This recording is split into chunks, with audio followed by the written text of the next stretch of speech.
Story 1. My now ex-fiancé, Zach, 28M, and I, 27F, had been together for 3 years, and earlier this year, almost 4 months ago, we got engaged.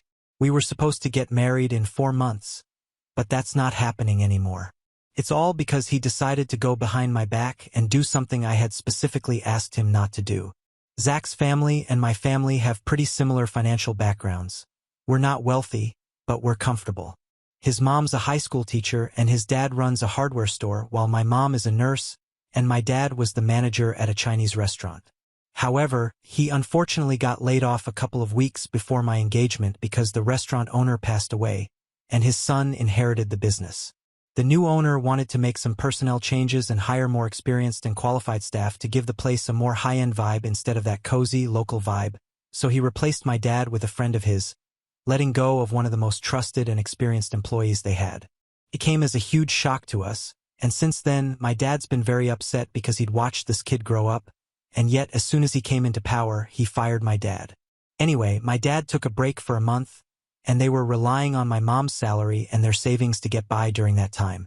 After that, my dad went back to applying to other jobs, but at his age, in his late 50s, it's hard for him to find something good enough for him. He used to earn decently while he was working at the restaurant, but for the past couple of months, most places have either been trying to lowball him or giving him jobs that are going to be way too difficult for him physically. So, a couple of months ago, he decided that he was going to start his own diner. He had enough experience, it was as good a time as any, and my mother and I thought it was a good idea, so we told him to go for it. A couple of weeks back, he had his first day, and it went pretty well. Of course, it's going to take some time for him to establish a successful business, but for now, he is doing well enough. Now, coming to my fiancé. I had told him really early on that I would cover the expenses of our wedding myself and that I was not going to ask my parents for any money because at the time, my dad had just been let go, and I did not want to rely on them. I knew that they would not be able to afford it given their circumstances. I did not want to back them into a corner or insult them by even asking for money. So, I had made it very clear to my fiancé that his family could take care of his share of the expenses, but my share would be covered by me and nobody else. I did not think that Zach would have any reason to be against that, but we got into a bit of an argument a few weeks after our engagement when I told him that I would cover my share of the expenses. He believed that our families needed to take care of the expenses since we, as a soon-to-be married couple, should be saving for our future instead. He believed that it was the duty of the parents to cover the wedding expenses and told me that I should think about things rationally instead of getting emotional. But I told him very clearly that it was against my principles to ask my parents for money, especially when I knew that they were in a difficult spot right now. I couldn't humiliate them by asking, and I had no reason to either since we planned on having a small ceremony, nothing extravagant, and I did have some savings. I could just use that for now, and I'm sure that I would be able to earn back the money in the future because I was young and I had time. I was also doing well at work. I had no reason to trouble my parents, and I tried to explain these things to him, but he was just bent on that one thing, that my parents should pay for the wedding, and I paying for the wedding would not be good for our collective future as a couple because then we would have to make sacrifices down the road. I honestly don't know what he was talking about, and neither was I interested. So, after fighting for a few days, I told him that I had made up my mind, and I did not want any more arguments about this. He had said that he was ready to even speak to my parents himself if I had such a moral issue with it, but I had told him very specifically that I did not want my parents to pay for anything. I've been very clear on that. So, I don't understand why he felt the need to go behind my back and do it. My parents have always liked him, but this was taking things too far, and I obviously had to call off the wedding. For the past 4 months, we have only been in the initial stages of planning our wedding, and we have only been talking to planners and vendors. Then, about 10 days ago, it was finally time for us to make the deposit for the venue. Luckily, we were able to find a really nice place, and it was not very known, so we didn't have to wait to confirm if we were getting the venue or not. When we put down the deposit for the place, I paid for my share and I was fine with it. We had agreed that we were going to equally split the cost of renting the venue, and I paid half from my own pocket while the rest was going to be covered by his parents. But when we came back home that day, he seemed very disturbed. When I asked him why he was so upset, he told me that he was just worried about our future and he didn't want me to spend more money than I could. I thought it was coming from a place of concern, so I told him that he did not need to worry and that we would be just fine. I also made the mistake of telling him that if I really needed that money, I might ask my parents for something since my dad's diner was doing fine as of now, but as long as I could afford to take care of myself, I was not going to bother them. It was just something that I said to reassure him that everything was going to be fine because he seemed really freaked out. Anyway, I did not think much of that interaction. For the next 2 days, Zach and I were fine, but then I received a phone call from my mother. She told me that the day after we had put down the deposit for the venue, Zach had visited them after work and had told them that he wanted them to pay for the venue because apparently I was getting really freaked out about how expensive it was going to be for me. He had basically flipped the script and lied to my parents about who was actually getting freaked out and made it seem like I was worried about the money.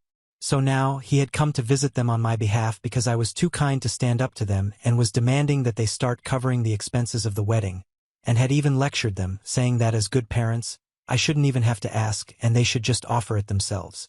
What Zach did not know was that my parents had already offered to pay for the wedding when we got engaged, even though I had not asked them to, and I had turned down that offer because I knew that my dad had just been fired.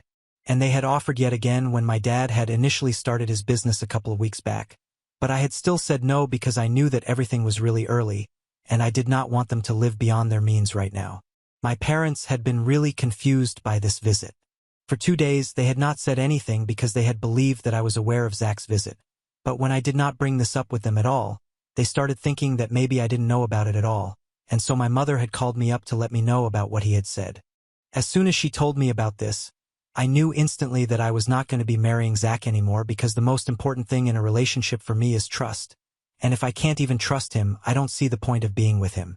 I was very hurt and disappointed by his behavior, but mostly I was just angry because this was the one thing that we had been fighting about, and I had told him so many times that I did not want anything that I was saying. I was also pissed that he had insulted my parents and humiliated them without even knowing the reality of the situation, and I couldn't forgive that.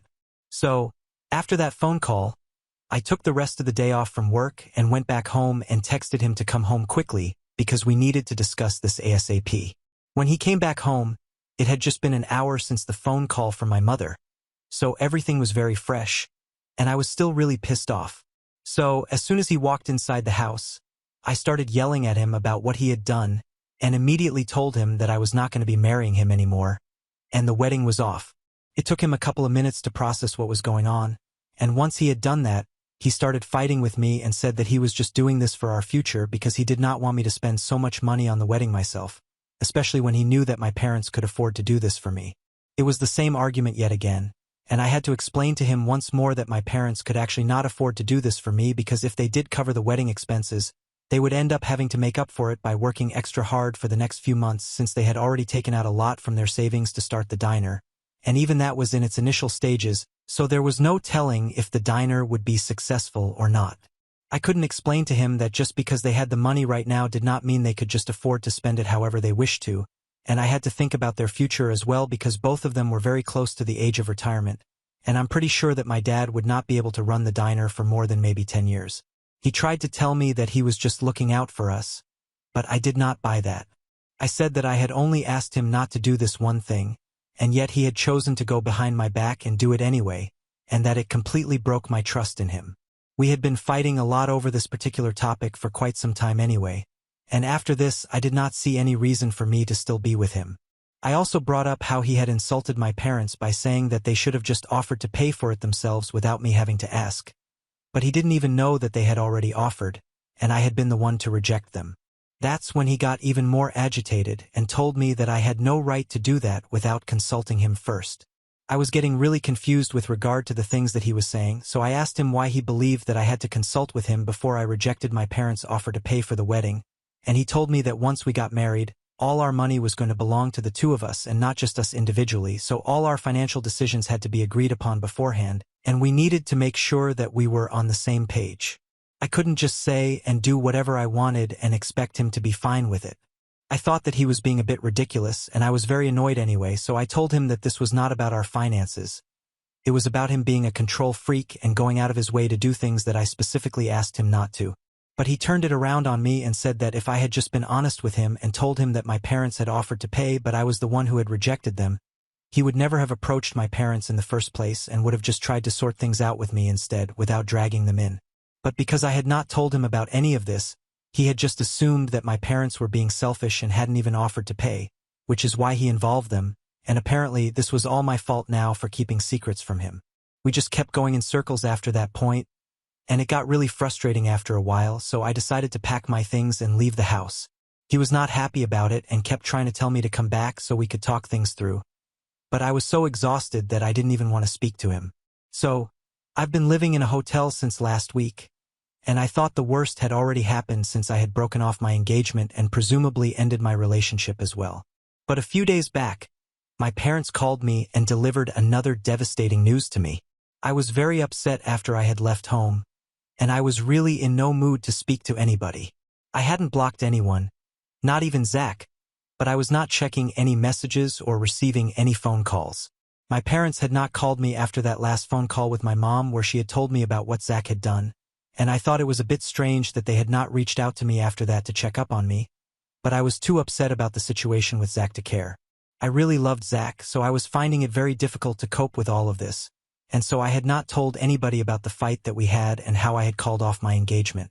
Zach had also kept his mouth shut about it, so nobody had any idea.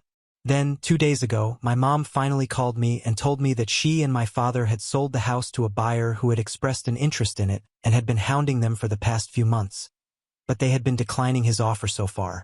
However, after Zach had come to visit them, they decided to finally sell the house, and within 2 days they had a great deal from the buyer on the table since we had a nice old-timey house and the buyer was pretty rich and desperate to have the house. And my parents were now going to use that money to fund my wedding and also put some of it into the diner business so that we could all have what we wanted, and she expected me to be happy about it. But I was shocked to the core. That's when I realized how foolish it had been of me to not tell my parents about the fact that I had called off my engagement. After what they had said, my mother had just assumed that after the phone call, I might have confronted Zach, but since I had not told her anything about the aftermath of our fight, she and my father had gone ahead and decided to surprise me and said that she had been feeling bad about how the two of us were fighting because of this and she wanted to make it up to both of us. I literally broke down into tears when she told me that they had sold the house, and she tried on the phone, but I just didn't stop. After about 10 minutes of crying, I finally told her the truth, and neither of us had any idea what to say after that. Luckily, my parents were not mad at me and just said that either way, even if I had broken off the engagement, it was fine because now they could use the money to invest in the diner and upgrade certain things. They told me that they were moving into a rented apartment now, much more practical and smaller than our home, and that I had nothing to feel guilty for. But I just felt bad because they'd done all of this for me, and I hadn't even bothered to let them know about what was going on in my life. They did not blame me for anything, but I still feel like a total jerk. And Zach has not been talking to me since I left either. And now I feel like even that fight was completely my fault because I was the one who did not tell him that I had rejected my parents' offer to pay for the wedding. We wouldn't have fought at all if I had not been keeping secrets from him, as he said. My parents are not mad at me, but I still feel really bad about everything that's been happening, and I feel like it has all been my fault, and I owe an apology to everybody in my life. So, AITA for not telling my fiancé about my parents' offer to pay for the wedding and not telling my parents that I had called off the engagement? Update 1. Hey, so it has been 8 days since my post here, and I've been doing a lot of introspection. Most of the comments seem to think that I was not actually the bad guy here for not talking to anybody about how I had broken off my engagement, not even my parents, because I was very upset at the time, and I can be excused for not immediately announcing it to everybody since I was still trying to process it. And I hadn't discussed it with Zach either, so it was fine. And I'm really grateful for you guys letting me know that I am not the one to blame for what happened with my parents. But I have still apologized to them. I told them that I was really sorry for not letting them know earlier, and they told me that they had been considering selling the house anyway. Zach's visit just escalated the process. The handover is not yet complete, and they still have some paperwork to finish up on. You guys can relax. My parents did not just sell a house within 2 days. So, I went to see the house and said goodbye to it one final time before it was sold off entirely.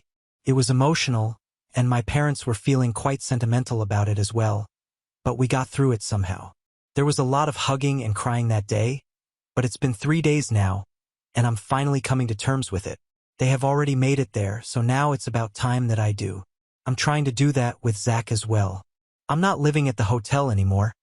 I have moved in with a friend because it's much cheaper that way. And on the day that I went to see the house for one last time, I also decided to drive down to where Zach and I live and speak to him. Unfortunately, that did not go quite as well as I had expected. It was a Saturday 3 days back, so I knew that he would be at home because he usually had his weekends off. I could hear the television playing inside, but as soon as I rang the doorbell, everything went silent in the house, and I knew that he was avoiding me.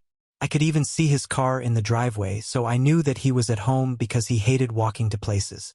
So, I rang the doorbell a couple more times, but he was still pretending that he was not at home, and so I decided to use my keys. I had my keys all along. I just didn't want to intrude since things weren't good between us right now, but he forced me to do that. When I entered the house, he was sitting in the living room pretending that he couldn't see me. It was kind of funny, but I still tried to talk to him. I told him that I was there to discuss things with him, and it would be nice if he would at least look at me when I was trying to talk to him instead of just pretending that he wasn't at home like a child. However, he still did not respond to me and continued to look the other way, and that's when I started getting a little pissed off. I told him that he was being very immature about this whole thing, and that I was here to genuinely clear the air between us since we had been together for quite some time, and we deserved a proper goodbye at the very least. But if he was not even going to pretend to give it a chance, then I was probably better off leaving. That's when he turned around and finally told me that he was fine with it, he had made his peace with it, and he would appreciate it if I took my things back the next time that I came by and left him alone. I found that a bit hurtful because I was here to make things right with him, not fight even more. I was not here with the intention of telling him that I wanted to be engaged to him once again since I had already returned the ring the day that I had left home, and nor did I want to get back with him, but I just wanted to have a respectable breakup at least. However, with the way that he was acting, I did not think that it would be possible. So, I started to leave, and then he made some remark about how it was so typical of me to just abandon everything whenever things got tough. I did not appreciate that, so I turned around to argue with him because if a fight was what he wanted, I was not going to back down from it, especially after I had come to make peace with him, but he was just giving me an attitude for no reason.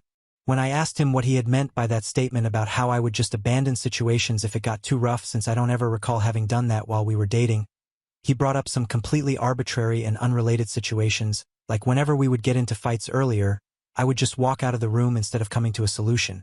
I did not think that was fair at all because what he was referring to might have been true, but I had my reasons. Every time we would fight earlier, he would start getting very agitated and would yell at me.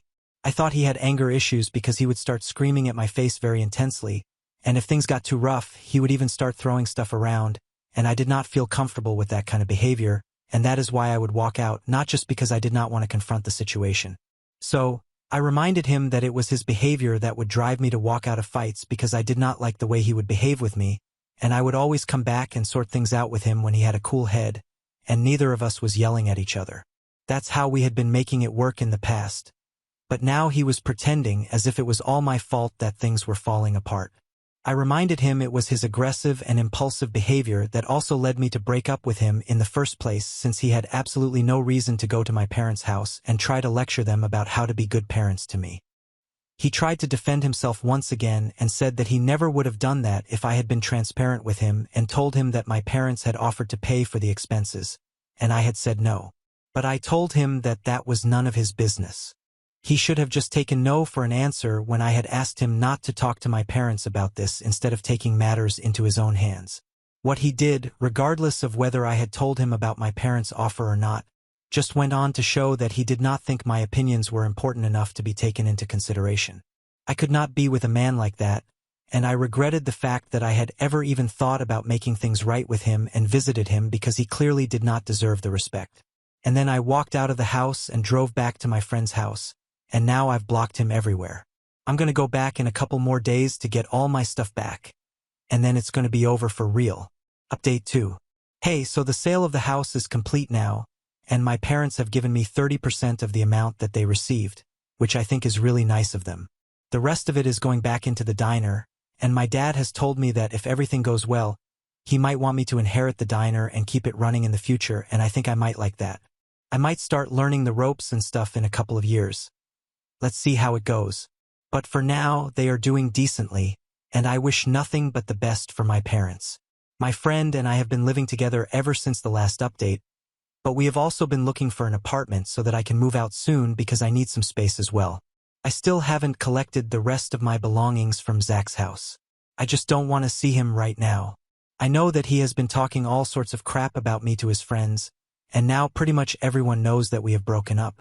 We haven't made a formal announcement yet, and thankfully, we haven't even sent out the invitations yet, but I'm considering putting up a post on my socials and just letting people know that this is over now. Update 3. Hi, so it's been more than a month since I've broken off my engagement with Zach. I'm getting used to living the single life now. I still find myself missing him sometimes, but then I remember how things ended between us, and then I scold myself for thinking about him anyway.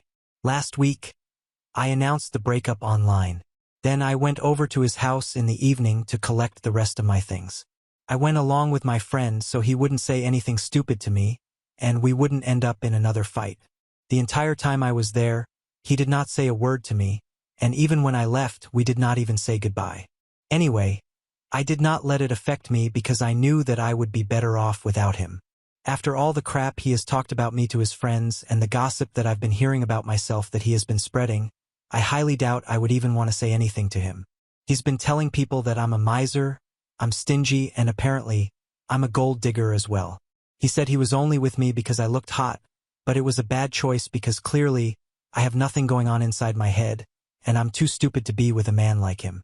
Honestly, it doesn't matter to me because if it makes him feel better about himself, he can say what he wants, and the people who are genuinely my friends are never going to speak to him again anyway. I've managed to find a place with affordable rent, and it's in a nice neighborhood too, so I'm looking forward to living here and making this my new home. My parents are doing well. Thankfully, the diner looks great, and they hired new staff to keep up because they've started doing home deliveries as well. Fingers crossed. Things are going to be great now. Now on to the next story. Story 2. Before we start, if you're enjoying this video so far, please consider liking and subscribing to the channel.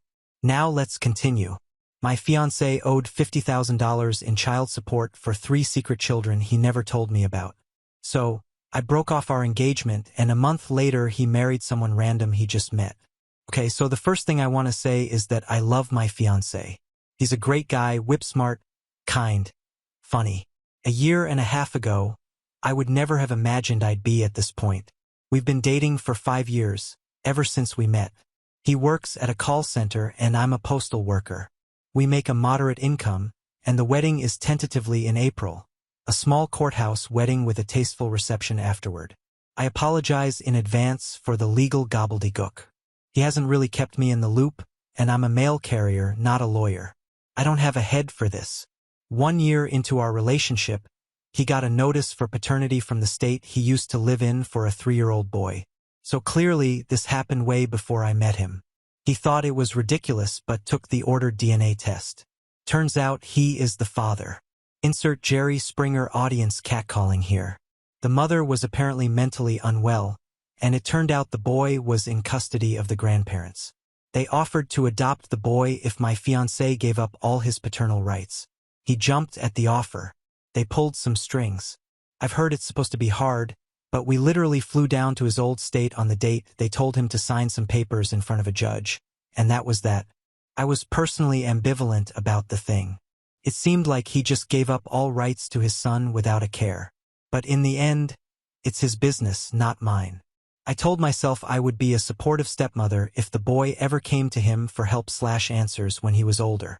There was some messy legal business about arrears child support because the mother apparently was on welfare for years, and the state wants repayment from my fiancé. I don't know much about it because he refuses to share, only that it's around $20,000 for 3 years. Damn. A couple of years go by. I take my fiancé to the DMV to renew his license because it's way past expired, and he won't do it. Lo and behold, it's suspended. Why? Past due child support judgment for another child. A 12-year-old girl, $30,000. My fiancé is literally sick. And I mean, he threw up all night. Worse, in order to get his license unsuspended, he had to contact the child support department in his old state and give them all his current contact info, where he works, where he lives. Soon enough, a notice comes through to HR. He's going to be garnished 25% of his after-tax pay because of the child support judgment. Reddit, he just shut down after that. He stonewalls any conversation regarding the issue at all. I took up more of the bills, but now we're both struggling. We have had to move into a smaller, crappier apartment using my credit alone because his has a big, fat judgment on it. He had to refinance his almost paid-off car because he couldn't afford the high payments. There's some kind of hearing coming up. I don't know what it's about because he flatly refuses to tell me. I think maybe it's to adjust the payments based on his current income, which has grown due to a promotion. Either way, he hasn't bought plane tickets, or rather, hasn't asked me for the money because he can't afford them. I think he's not going. It'll be an automatic judgment against him. Here's the thing, he could request a DNA test for the girl. He hasn't, though. He's told me he's certain he's not the father. He could hire an attorney. I've offered to front the cost, but he has 1,000 excuses. He'd have to get one in his other state. They'd gouge him because he wasn't there. He doesn't have the time. Excuse. The hearing is in 3 weeks. I don't know what's going on, and he's so passive about it that I'm worried. So, I opened up an official-looking notice he received a few months back but never bothered to open. There's a third child. This one is a brother of the girl. Maybe the hearing is actually about him. God damn it. I just don't know. He has actually left the house for a long walk when I questioned him a few weeks back. I am not a nagging person. Asking him to deal with this is uncomfortable for me, too. If I have to confront him with an ultimatum, we've reached the point of no return. But I'm almost there. So here's the deal. I love my fiancé. He's $50,000 for the first boy and girl in debt that will haunt him for the foreseeable future. He won't do anything about it. He just sticks his head in the sand and hopes it goes away. Maybe he's depressed. He acts normal as if none of this is happening. There might be more on the way with the third child. If I stay with him, I'll never be able to buy a house. I will have to make all major purchases on my credit alone. We can never combine income. He has abandoned 3 children. I don't know the full stories of the relationship between him and the mothers other than it was painful and full of lies. One is his biological child for sure. The other 2 are a question, but they may as well be in the eyes of the state. He doesn't care about them other than the biweekly garnishment on his paycheck. As far as I understand, he's never asked about them once. I had a pregnancy scare last month. Well, actually, I found out I had been pregnant via miscarriage. No condolences needed, please. I didn't tell him. It's done. But the first thought in my head after I realized what came out was, my child would have been 4th in line for any support if things went south.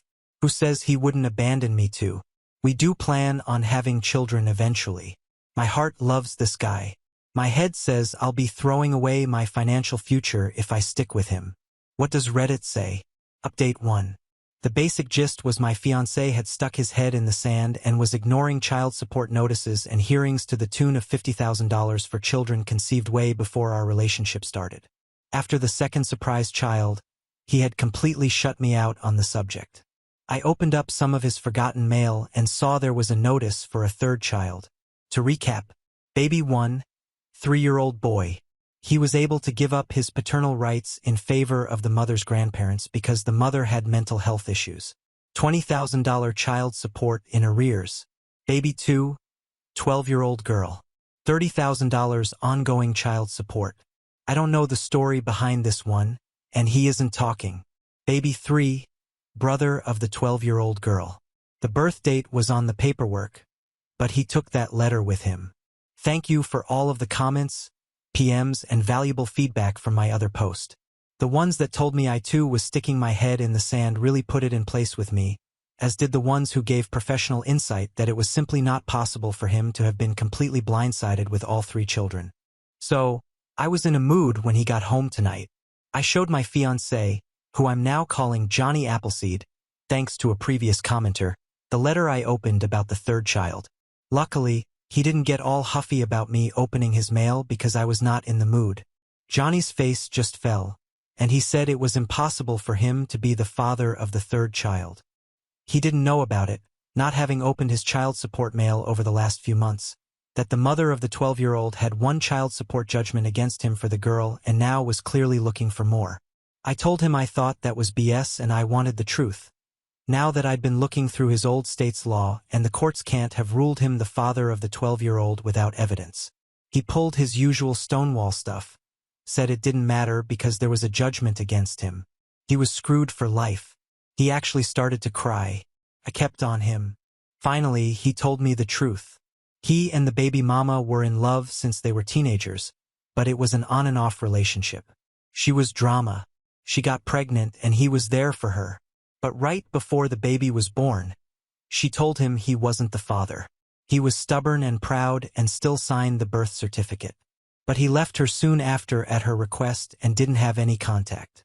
Why didn't he get a DNA test? It was expensive, and his heart was broken. By the end of this, he was crying. I started crying too, and I told him I can't marry him right now with all this going on. OMG. Did he go instantly from sorrowful to pissed? He kept asking me how I could do this, that I knew about the child support going in, that he'd always been honest with me. No. He'd said nothing or insinuated she'd put his name on the birth certificate. Not the same as honesty. That he knew baby mama was trying yet again to ruin his life. The judgment was already in. There was nothing he could do because the courts always ruled in favor of the mother. There was no point in trying. This was all her fault for trying to ruin his life. And by taking her side over him, I was letting her. Reddit, I'd like to say I threw in some good zingers. The fact is, when things get heated, my brain stalls out.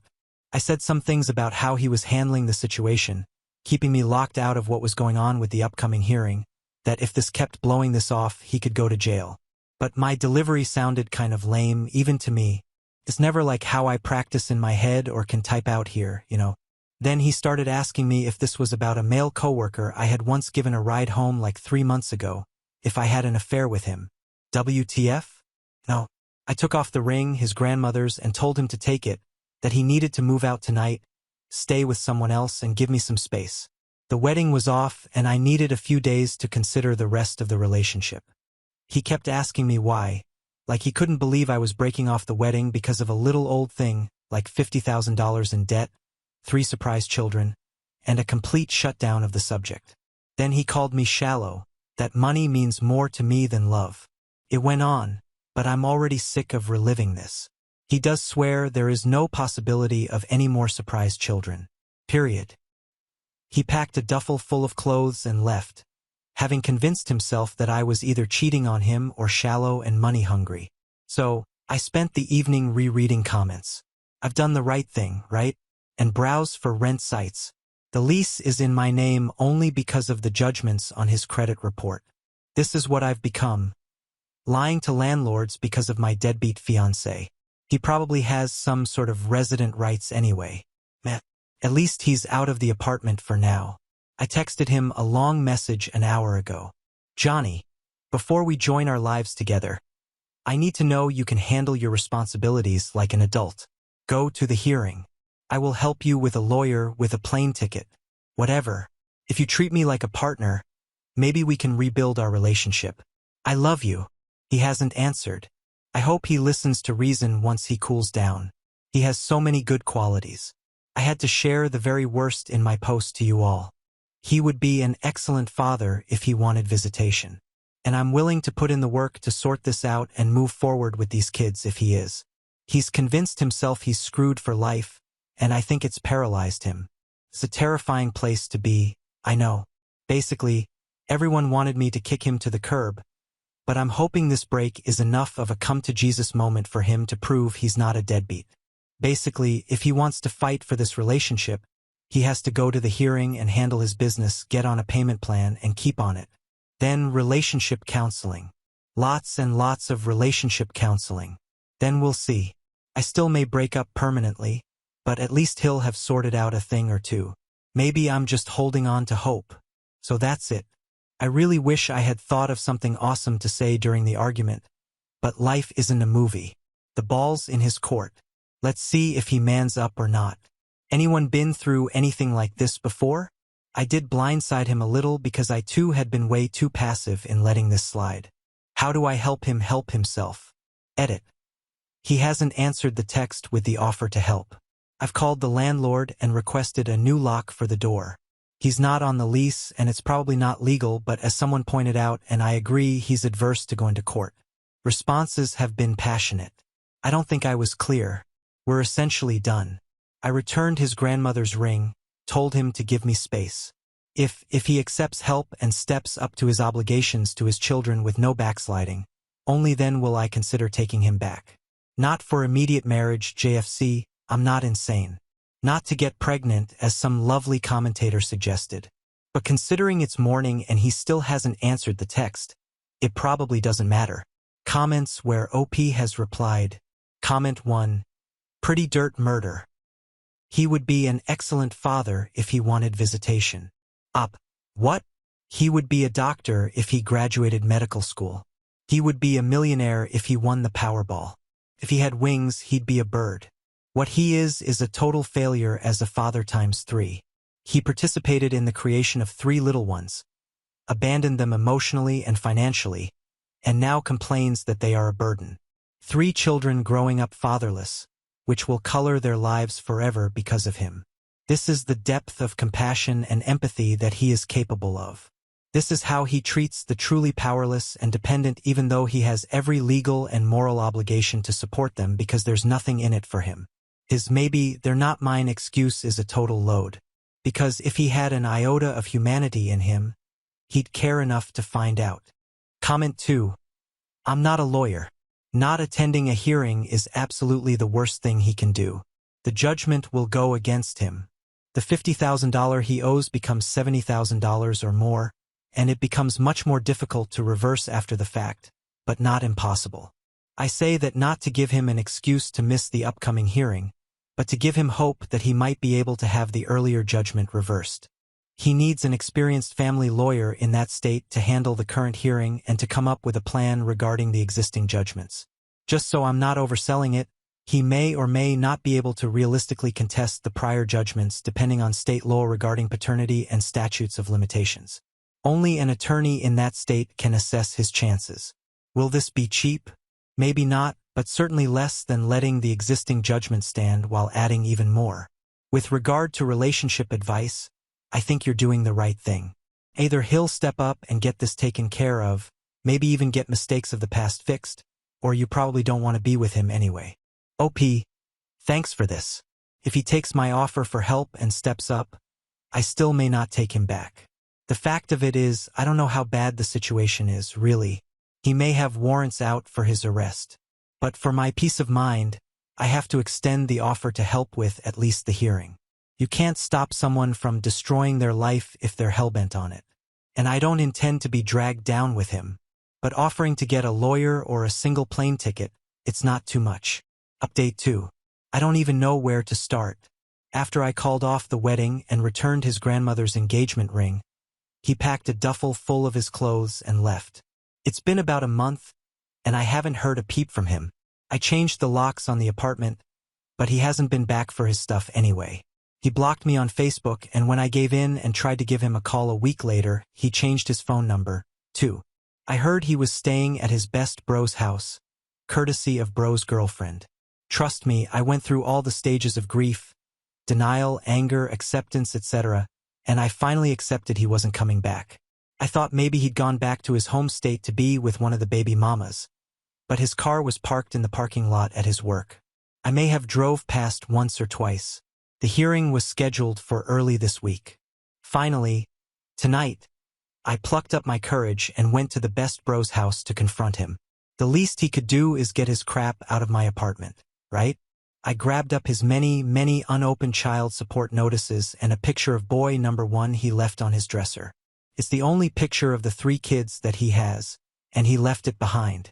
Best bro answered the door, and what followed was just about the most awkward conversation ever. I can't remember the conversation verbatim, but I asked where ex-fiancé was, and best bro said he wasn't there. He was being all evasive, so I asked if he went to the hearing or not. Best bro looked confused. What hearing? I told him the child support hearing for his 3 kids. Best bro looked super confused, like I was crazy. Then he asked if I was seeing anyone else other than ex-fiancé. Of course, I wasn't. I gave best bro a very abbreviated version. Kicked ex-fiancé out because he was ignoring his child support from his baby mamas. He had a hearing earlier this week. I was getting loud because I've been bottling this up, and best bro's girlfriend came out to see what was going on.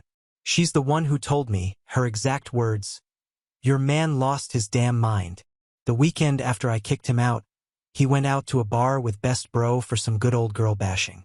He met up with some 22-year-old bartender and hooked up. Reddit, he married her last weekend. Drove up to Reno, we're a couple of hours from the Nevada border, and did the whole chapel of love thing. Best bro and his girlfriend were the witnesses. They hadn't really supported his decision, but he had them convinced I was cheating, and he was so heartbroken. Plus, best bro's girlfriend implied later that he'd overstayed his welcome by crashing at their house for most of a month. I was shocked and pissed and wanted to cry because I sort of got the vibe that best bro still didn't believe I wasn't cheating.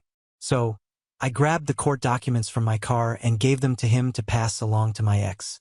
I doubt they'll open them up, but the fact they're from his old state county's child support division should be good evidence.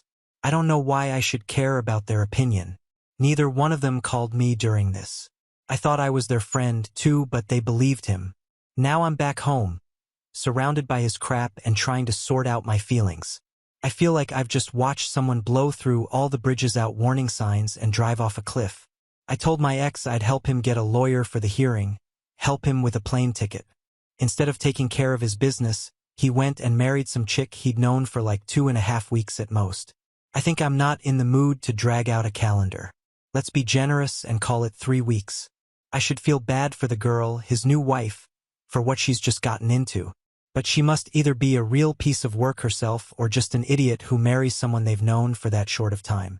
And I know someone out there is thinking, "You were an idiot. He had to have known her for longer.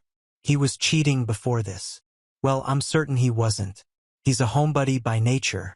There was never any missing time in our relationship.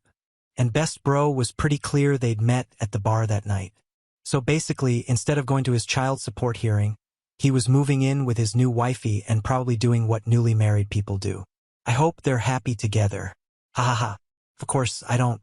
He might have a contempt of court warrant out for him for skipping the hearing. So, I doubt he'll sue me if I toss it all, but I do want to cover my butt. I know I need to ask a question. So, here it is. What in the world was he thinking? Out of all the options he had to him, he picked the very worst. What was she thinking? I love the man, but even I can admit he's not classically good-looking. He had nothing to offer but a low-paying job and being practically homeless. And finally, what is wrong with me?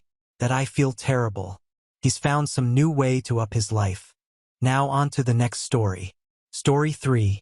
I, 28F, kicked my jobless brother and his pregnant girlfriend out of my house after they insulted my disabled husband, who was recovering from a terrible accident. I know this sounds terrible, but please bear with me. My brother, 24M, is the only son in our family, and I don't know about anywhere else, but in an Asian family, it's basically a given that he was treated better than my older sister and me growing up. Our father passed away right before my brother graduated high school, and our beloved mother decided it was a good idea to make my sister and me pay for his college tuition because my father paid for our tuition until we graduated. For the record, I don't make tons of money. It's above average, but I'm not exactly swimming in cash, plus I work long hours. The economy sucks these days. Now I'm married. I proposed to this beautiful man, 28M. I've known since middle school after he got into a terrible accident that caused him to lose almost all of his motor skills. He was in a coma for about 2 weeks, and I swore that if he woke up, I'd marry him, so I did. I'm a woman of my word, after all. He also lost his job because of the accident, but he still has income from his investments, and his parents gifted him one of their properties to rent out afterward. Yes, his parents are loaded with a capital L. Even without financial trouble, I still watched him fall into a deep slump, struggling with depression because he'd been robbed of everything he knew. His job, his active outdoor hobbies. He couldn't walk for almost a year, and to this day he still can't stand or walk for too long, even with his cane. He was in a dark place until about a month before our wedding. Now, almost a year into our marriage, I can see the light starting to come back to his eyes after getting really into cooking and baking to the point where we revamped our entire kitchen to fit a bigger oven and store all his baking equipment. He's actively researching how to get a permit to start a bakery, and I love seeing it, even after 3 weeks of eating sourdough bread for breakfast, lunch, and dinner. Back to my brother. He and his girlfriend got pregnant by accident. He's currently job hunting, having graduated 2 years ago. He started a business right after college, but yeah, you probably know how that goes. It failed after he spent almost all the money our father left to us, his 3 children, as inheritance. That caused a rift between him and my oldest sister. I don't blame my sister for being furious because he also spent her share of the inheritance after paying his tuition, and if you know anything about Asian families, you know the oldest daughter has it the hardest. He's also not really on great terms with our mother because of the unplanned pregnancy. She's not exactly against his girlfriend, but she's not thrilled either. However, he's still the golden child, and that's why she asked me, her newlywed daughter, to let my brother and his girlfriend stay in our house until he finds a job. Since I live in a big city, she assumed it'd be easier for him to get hired here.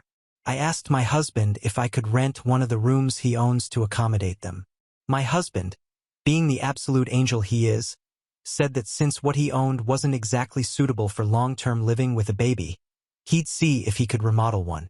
They could move in once it was ready and only start paying rent once my brother got a job. In the meantime, they could stay in our upstairs guest room. I've read stories about situations like this being recipes for disaster, and damn, I should have listened.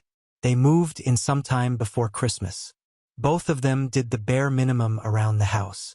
They washed their own dishes, but only the small ones like plates, glasses, and bowls, leaving the pots and pans for us to clean. They did their own laundry, but that's it. They'd raid our pantry and fridge without ever restocking anything. Some days, I didn't even get a taste of my husband's baked goods. They'd eat the ones he specifically set aside for me. I had to wash dishes that I knew my husband didn't use. Even after pulling 2 consecutive shifts at the hospital, I'm a freaking resident. They never vacuumed the second floor where they stayed, never helped take out the trash even though they filled it to the brim. I usually helped him with it whenever I got time, but I had seen my husband taking out trash multiple times when I just got home. I don't expect them to clean the whole house, but come on. Watching my husband hobble around with his cane washing dishes and taking out the trash while they did nothing? That's just rude, especially when they're living rent-free. Of course, I confronted them with a very watered-down and gentle version of, "Bro, you won't get a job if you can't even help take out the trash, and sis, you're pregnant, but you can at least wash the dishes you use. Both of you have 2 hands. You can wash the cooking utensils you use to make food. Teamwork makes the dream work." They got slightly better after that. Now, they wash all their dishes but don't bother putting them back in the drawers. But hey, progress. Now, here's the breaking point. During Chinese New Year, my mother and oldest sister came to visit. My husband went all out with his cooking. I cleaned the entire house and prepared the other guest room for my family. That's when I realized the second floor hadn't been vacuumed in ages. My brother and his girlfriend didn't come out of their room until my family arrived. We exchanged greetings, gave my mother her New Year's bow, and sat down for dinner. That's when all hell broke loose. My brother, with confidence straight out of his colon, actually said it was time for my husband to get a real job again because he can walk now. He added that he's younger but working hard to find a job. Then he really added the words "no offense" before saying cooking is a weird hobby for a big guy, 6 feet 3 inches, like him, and also he doesn't really have the talent for it. His girlfriend chimed in, saying she feels like my husband is more feminine than she is because he takes care of the house and cooks better than she does. Of course, the bar is somewhere below Satan's throne if she's the standard. She even said she and my brother keep asking my husband why he's still at home when it's been years since his accident, and that I'll leave him soon if he keeps being cooped up in the house. She then whined about how my husband always just smiled at them and never responded. I think even my brother realized she'd messed up because he quickly backpedaled, saying it was only once or twice. I just stood up, took both their plates, and told them to pack up and leave. I couldn't even look at my husband. I was so pissed and ashamed of them. It took every ounce of self-control not to curse them out right then and there. They said I was being too sensitive over harmless comments. My mother tried to defuse the situation, saying my brother and his girlfriend meant well, that their comments didn't come from a bad place, and even pointed out that my husband didn't seem offended. So she asked, "Why ruin a good day?" Which I ignored. I even handed them my car keys because I just wanted them gone. They left with my oldest sister after giving my husband a half-hearted apology. She told me they stayed at a motel before returning back to my mother's house the next day. My older sister came by to pick up my brother's stuff. She laughed a lot about the whole ordeal, and she's the only one who thinks I did the right thing. My husband said he was glad I defended him, but he never took their comments to heart because he knows I love what he's doing. So he suggested I might have been a little harsh. My mother later told me their words weren't a good enough reason to kick out my struggling brother and pregnant girlfriend. She really emphasized the pregnant part. She said I could have just scolded him like I did over the dishes. Yep, he tattled about that too. I still don't think I am, nor am I overreacting. I'm still pissed off, to be honest, but now I'm second-guessing myself because even my husband was so chill about it. Am I? Comments where OP has replied. Comment 1, NTA. Your brother stole inheritance, he's a thief. He's a lazy AH who knocked up his girlfriend. Doesn't work.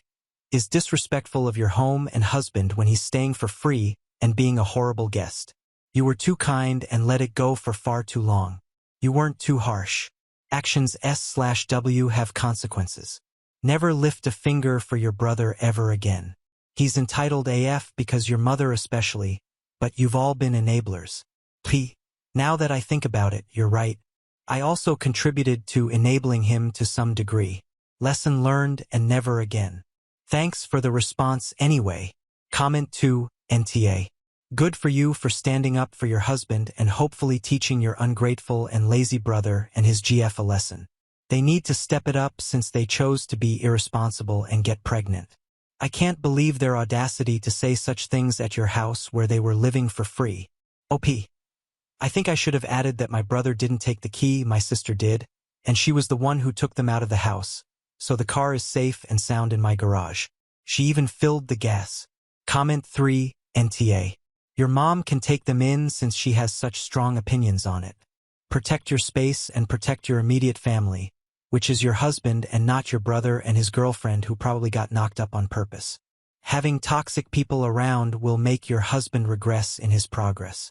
Imagine what they say to him when you're not around them. P. That's my biggest worry as well.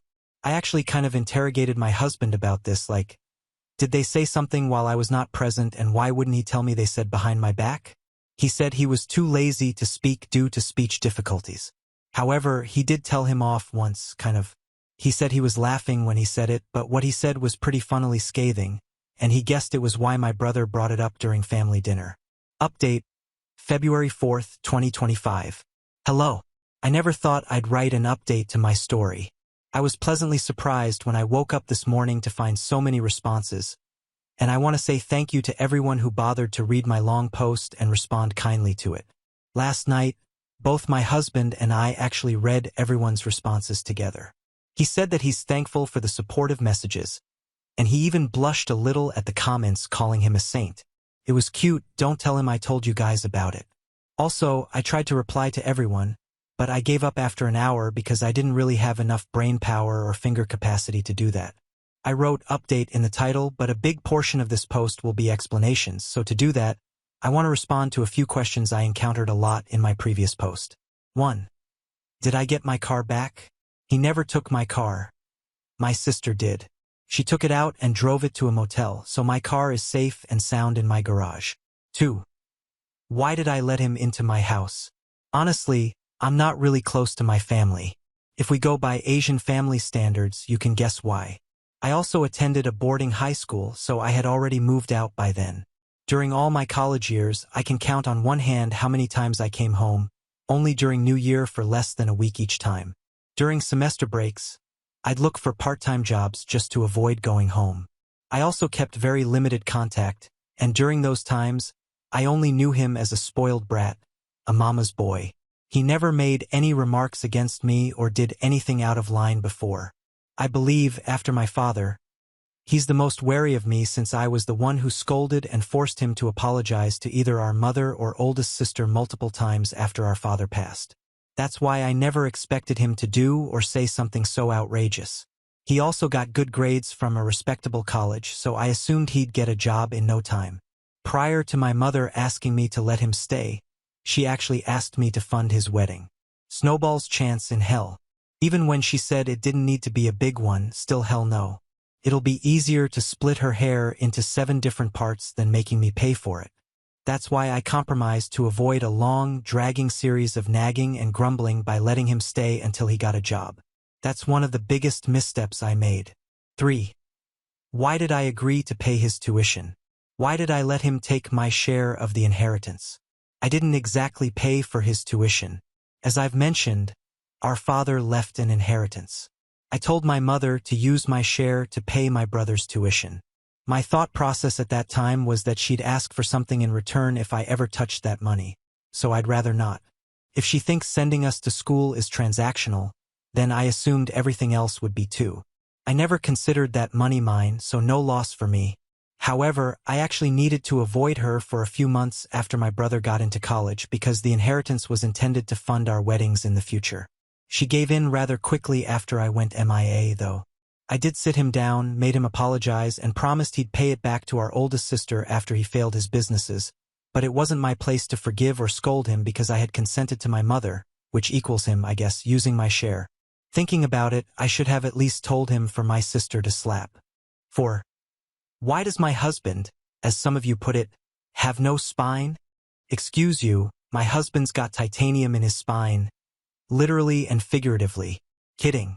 I know I didn't add much regarding that matter because I was too focused on what happened prior to and during the height of the problem, not so much the aftermath nor my husband's perspective because in my mind, my post was about what I did to them and the motivation behind it. I actually asked him right after that dinner if he really did say nothing and why he didn't tell me that those toilet lid covers had been insulting him. He was pretty offended that I believed my brother and his girlfriend when they said he didn't respond at all. Nah, he told them off once during New Year when I was on call. Yes, life sucks. He said something along the lines of, "Bro, I'm still richer than you even when we're both unemployed. I've got a doctor for a wife who proposed to me when I could do nothing but blink. My life is fine, just get a job." Rephrased by yours truly because he couldn't remember how he worded it. He said he was laughing when he said this, so maybe that's why my brother didn't take him seriously, but it might still hurt my brother, and that was why he said those things during dinner. But honestly, when I imagine my husband talking like that, it looks scary. Laughing just makes it worse. Kind of hot though, but that's TMI. As to why he didn't tell me, he didn't take it to heart and was too lazy to bring it up. He mentioned that it's still kind of difficult for him to pronounce a lot of words. He compared my brother and his girlfriend's comments to the Husky's house next door. Very handsome dog. By the way, it's already in their nature, so why bother? I did tell him to let me know next time someone disrespects him, though, so that I can finally put the Taekwondo skill I gathered during my elementary school years to use. I only got to yellow belt though, so don't expect much. I do think he's happier about what I did than he lets on, though. Don't ask me why. 5. Why am I enabling him? Like I said in one of my replies, I did think about it, and I think me avoiding my family as much as possible can be considered enabling him. In my defense, I'm not his parent, so it's not my job to parent him, but I do take accountability for not whacking him enough growing up. That's probably why he's got some screws loose. That's the end of the Q&A session that I made myself. Now, it's only been a week since CNY, and not much has happened. The most notable thing would be I've got my brother and mother blocked on both my and my husband's phones, with consent, of course. After she tried to contact him separately yesterday asking about the room we intended to renovate. The renovation is still happening because he already contacted his parents, but there are other people who probably need and deserve it, so he'll just rent it out to someone else later. I just blocked her on his phone without replying when he told me about it. He actually kept asking if it's really okay to cut off my family completely like that while reassuring me that he's okay and not affected in the slightest every time this topic is being brought up. That's why I was second-guessing myself. But fret not. With the power of the Great Wall of China my husband's ancestors built and the turtle ship my ancestors built, I've already guarded my mind, heart, and soul to never backpedal on my decision. I'll just think of both my mother and brother as that strand of hair you find on your butt. It's there but you don't need it. It'll feel even better after plucking it. I don't know anything else about my brother and his girlfriend because I never bothered to ask during my calls with my sister, but like some of you said, not my problem anymore.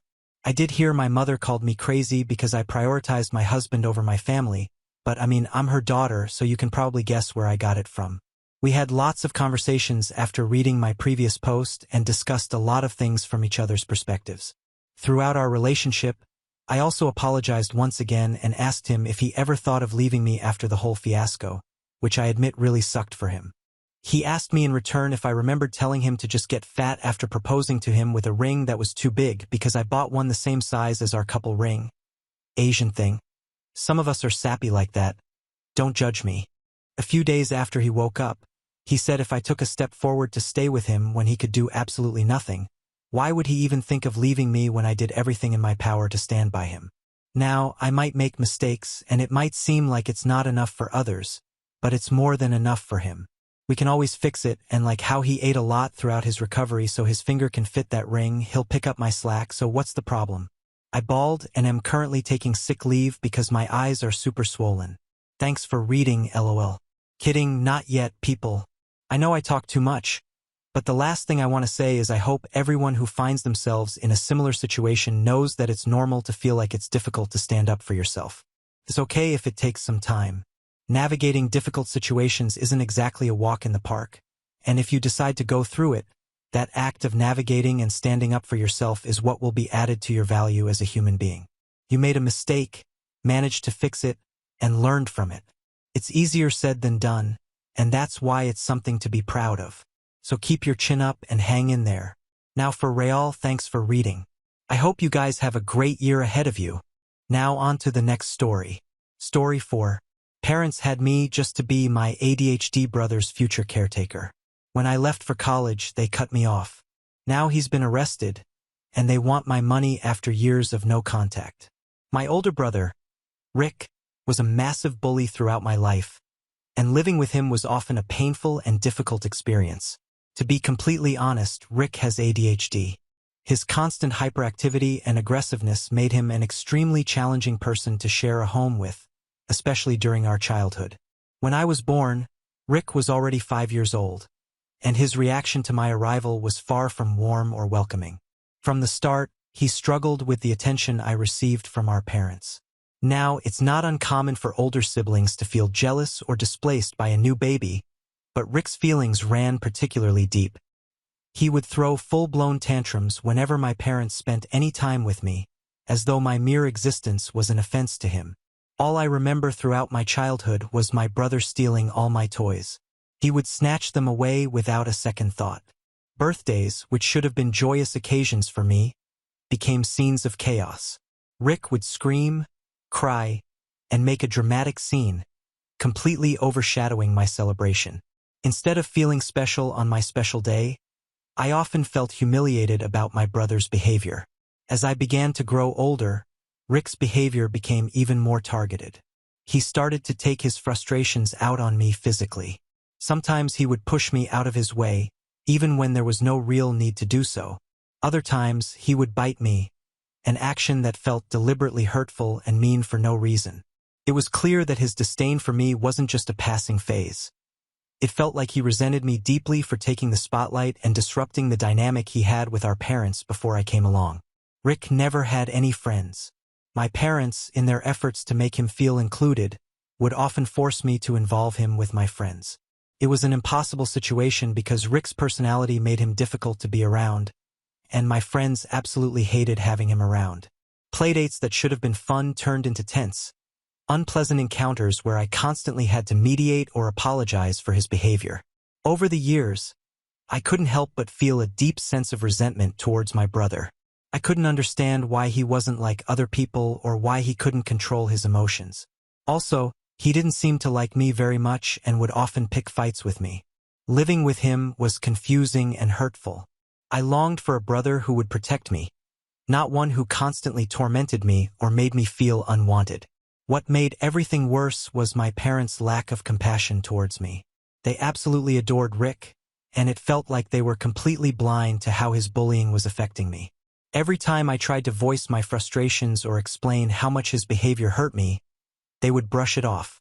They'd explain to me that Rick was a special kid and needed my understanding and patience at all times. Even though I was younger than him, I was the one expected to accommodate his needs and moods, even when it came at the expense of my own happiness.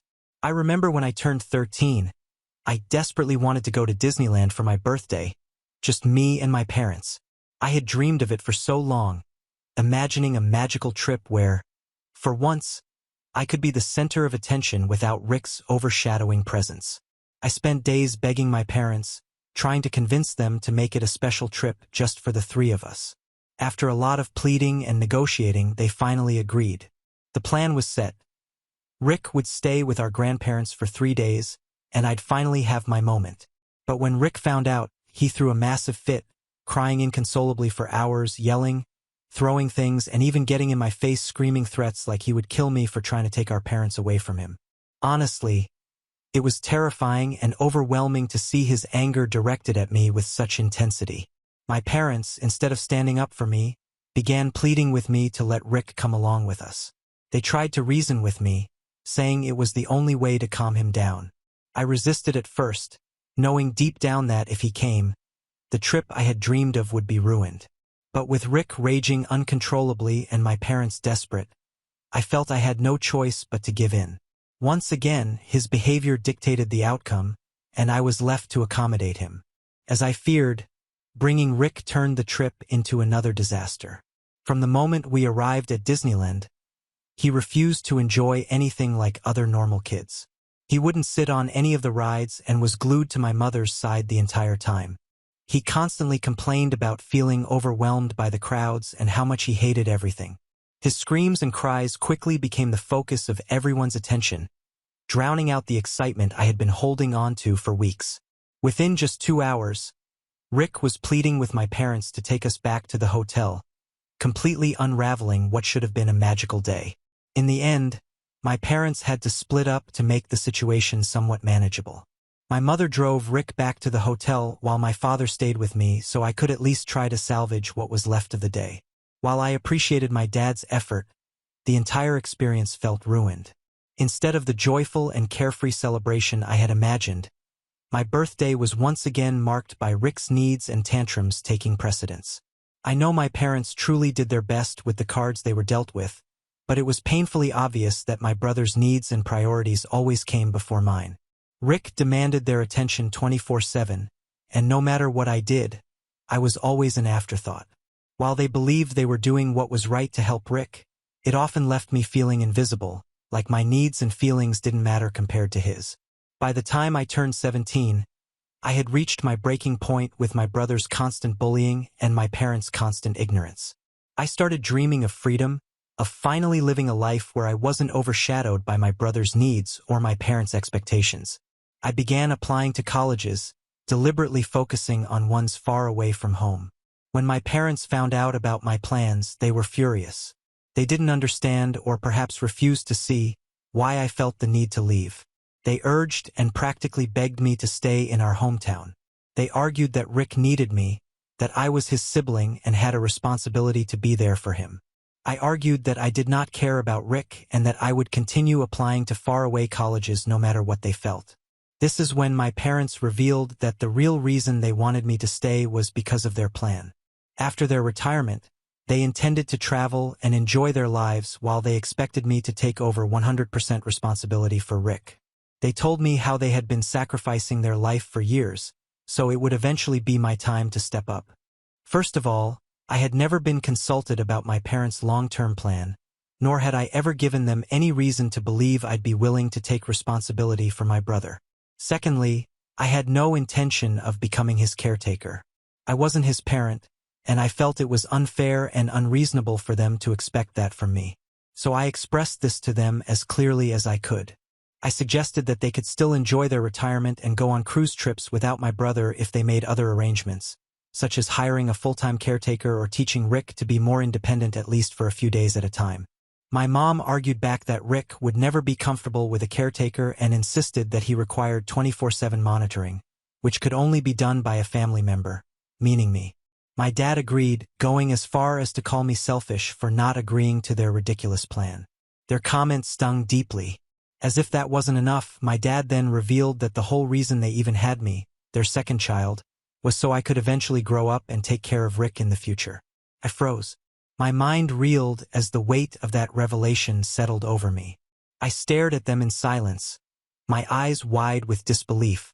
My mom quickly jumped in, scolding my dad for sharing that secret and telling him to apologize for saying such a thing. She then tried to backtrack, claiming he didn't really mean it and that of course they loved me too.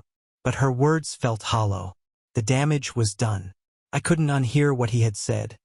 And it was then that I finally understood why I had always felt invisible compared to my brother. The idea that my existence had been framed as a solution for Rick's care rather than as my own person with my own aspirations was devastating. My mom kept insisting that Rick needed help and as part of the family, I had a duty towards him. She even argued that going to college far away wouldn't improve my life in any way, claiming that staying in our hometown instead was the better option. Living at home, she reasoned, would save me money on rent and other expenses. I understood that Rick had a condition, but did that mean I wasn't entitled to a life of my own? Did I have to forfeit my future just because he existed? The thought was suffocating. I didn't say much to my parents at that moment, knowing it wouldn't help to change their minds. But inwardly, I felt more resolute than ever to leave. I ignored their pleas and threw myself into my college applications, even more determined to escape them. It wasn't easy, but I worked tirelessly, and in the end, my efforts paid off. I finally got into a good enough college to make it worth the leap. Obviously, when I shared the news with my parents, they were furious. They outright refused to let me go and tried everything they could to guilt-trip me into staying. Although I was 18 by this time, I knew I still needed external help to escape my parents. So I turned to my grandparents, calling them and pleading for their support. My grandmother, always a steady and loving presence in my life, immediately came over, helped me pack my bags and documents, and offered me a place to stay with her and grandfather until it was time for me to leave for college. But my parents didn't stop there. They then threatened to cut me off financially, refusing to help with any of my college expenses. They warned that if I left, I would be on my own forever and that they'd sever ties with me altogether. But even then, I did not bow down. I took out a student loan to fund my education. On top of that, my grandfather stepped in, offering to cover part of my expenses with his retirement savings. It broke my heart to accept his help, knowing how hard he and my grandmother had worked for that money. They were doing what my parents should have been doing, offering love, encouragement, and financial support. The next 4 years of my life were a blur of hard work and determination. College was challenging, not just academically but emotionally. While most of my classmates had supportive parents and enough money to party or go out, I did not have the same privilege. I spent almost every day studying as hard as I could to support myself financially. I even took on a part-time job as a server, juggling long shifts and late nights with my coursework. Those years weren't easy, but I pushed through because I knew I had no other choice. Meanwhile, my parents never reached out to me, not even once, to see how I was doing or if I needed any help. The silence from them was deafening. Sometimes I questioned my worth, wondering if I truly deserved to be abandoned like this by the very people who were supposed to love me unconditionally. But even then, I refused to give up and told myself that as long as I kept going, I'd eventually build a life for myself. After graduating, I was incredibly fortunate to land an amazing job. It was the opportunity I'd been working so hard for, and it felt like the first real reward for all the sacrifices I had made over the years. With this job, I was finally able to begin paying off my student loans. More importantly, I started repaying the money my grandfather had given me to help me when my parents wouldn't. He had never expected me to pay him back. It was a gift of love, not a loan. But it mattered deeply to me to ease his burden, to show him that his faith in me had not been misplaced. I continue to have a close and loving relationship with my grandparents. Whenever I can, I book tickets for them to visit me, making sure they know how much I appreciate everything they've done for me. This year, I began hearing troubling stories about my brother from my grandparents.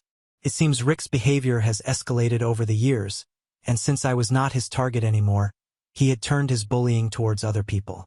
This year, he had started bullying neighborhood kids living in the locality.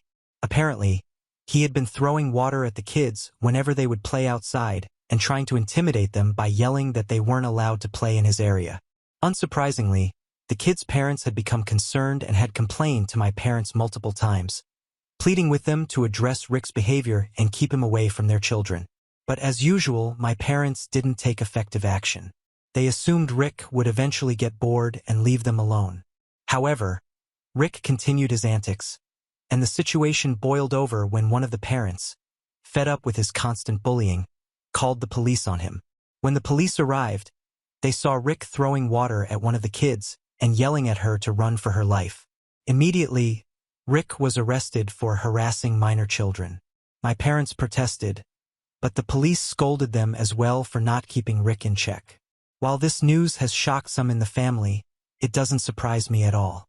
I had seen his behavior unchecked for years, knowing full well that my parents were more interested in making excuses for him than holding him accountable.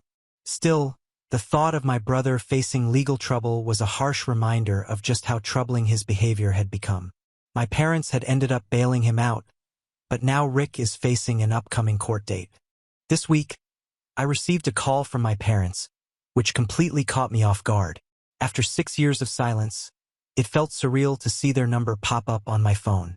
My dad told me how he and my mom were at their wits' end dealing with my brother. He said they wanted to reconcile with me, claiming they missed me for years but had been too angry and stubborn about my decision to leave for college, so they had not contacted me. It was like he was trying to rewrite the narrative, glossing over years of hurt and abandonment with a half-hearted apology. I could already feel that he and Mom had definitely called me because they needed something, so I asked them to just spit it out. This is when Dad went on to explain that with my brother's impending court case, they were finally beginning to see the truth, that maybe I'd been right all along about my brother. My dad admitted, albeit reluctantly, that my brother was in fact a bully. He had become worse over the years since I was gone and had been getting into more and more trouble. Dad told me how he and Mom had talked and now they felt sorry for everything I had gone through and admitted that they should have listened to me more. He told me that they were now finally willing to send Rick to therapy so he could get the help he clearly needed. Hearing those words from him felt almost surreal, especially when I had spent so much of my childhood begging him and Mom to take action against my brother, only to be dismissed or told to understand Rick's behavior. Dad continued to say they wanted to meet with me and apologize in person if I was willing to listen. This is when I told my dad as calmly as I could that while I was glad to see them finally giving my brother the help he needed, the truth was I just didn't care anymore. Too much time had passed without them even bothering to contact me, and over the years I had come to terms with their absence and built a life that no longer included them. I wasn't willing to ever reconcile with them now.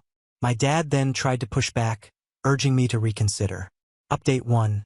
To clarify a few things because I can't reply to everyone in the comments. For anyone asking, no, my brother was never bullied. He went to a special school designed for kids with needs like his, and it was a very small, well-monitored environment. The school only allowed a handful of special needs students, and they were kept watch on at all times throughout the day. His teachers were great and took excellent care of him, and my parents were always involved in his life, checking in on him regularly. There's no way my brother was somehow bullied at school, and that is why he took out his anger on me. The truth is, his problems were never about external factors. They were about how he was allowed to behave at home. He was mean to me constantly, and my parents let him get away with it. If he bit me, slapped me, or shoved me, he faced no repercussions about it. Meanwhile, I was always expected to pacify him or be more understanding about his behavior. As for why Rick was never sent to therapy, the simple truth is that therapy has always been too expensive for my parents to even think about. And on top of that, my mom has always had this possessive attitude when it came to Rick. She never allowed him to spend much time with anyone but her, as she believed that only she understood all his needs. As a result, Rick is overly dependent on my mom, and she is the one who makes any decisions regarding him.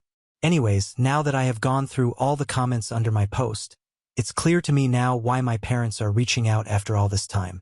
The answer is obvious. They probably need my help with my brother's upcoming case. I think they might want me to offer a character reference for him if it comes to that, or maybe they're hoping I can assist with the lawyer's fees since I earn well and they might be aware of it.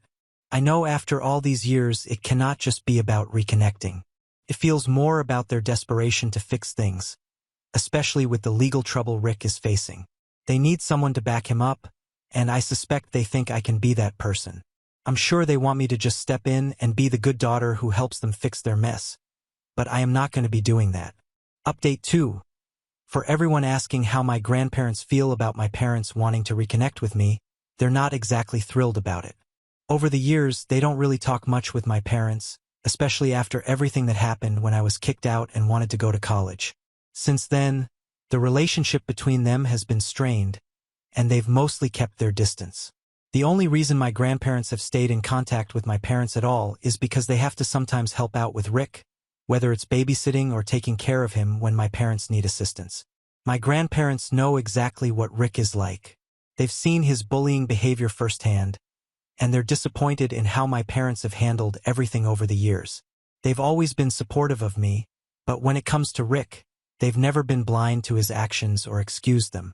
So, with my parents now wanting to mend things and reconnect with me, my grandparents have made it clear that they understand my hesitation. They've asked me to be cautious.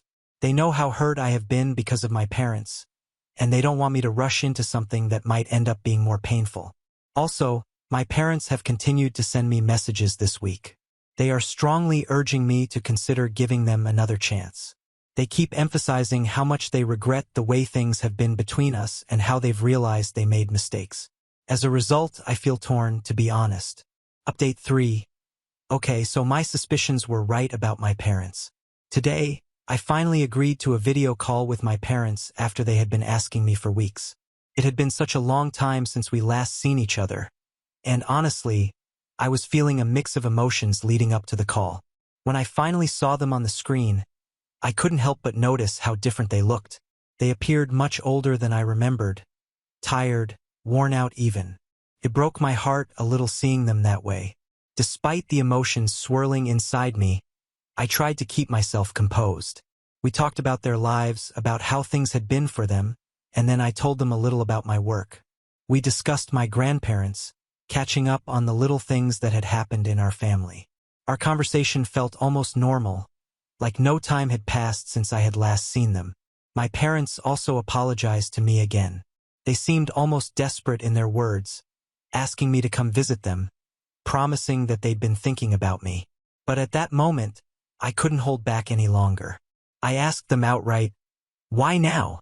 After all, if they had really missed me, wouldn't they have reached out sooner? During college, when I was away and actually needed their support, they hadn't made any effort to stay in touch. So what was different now?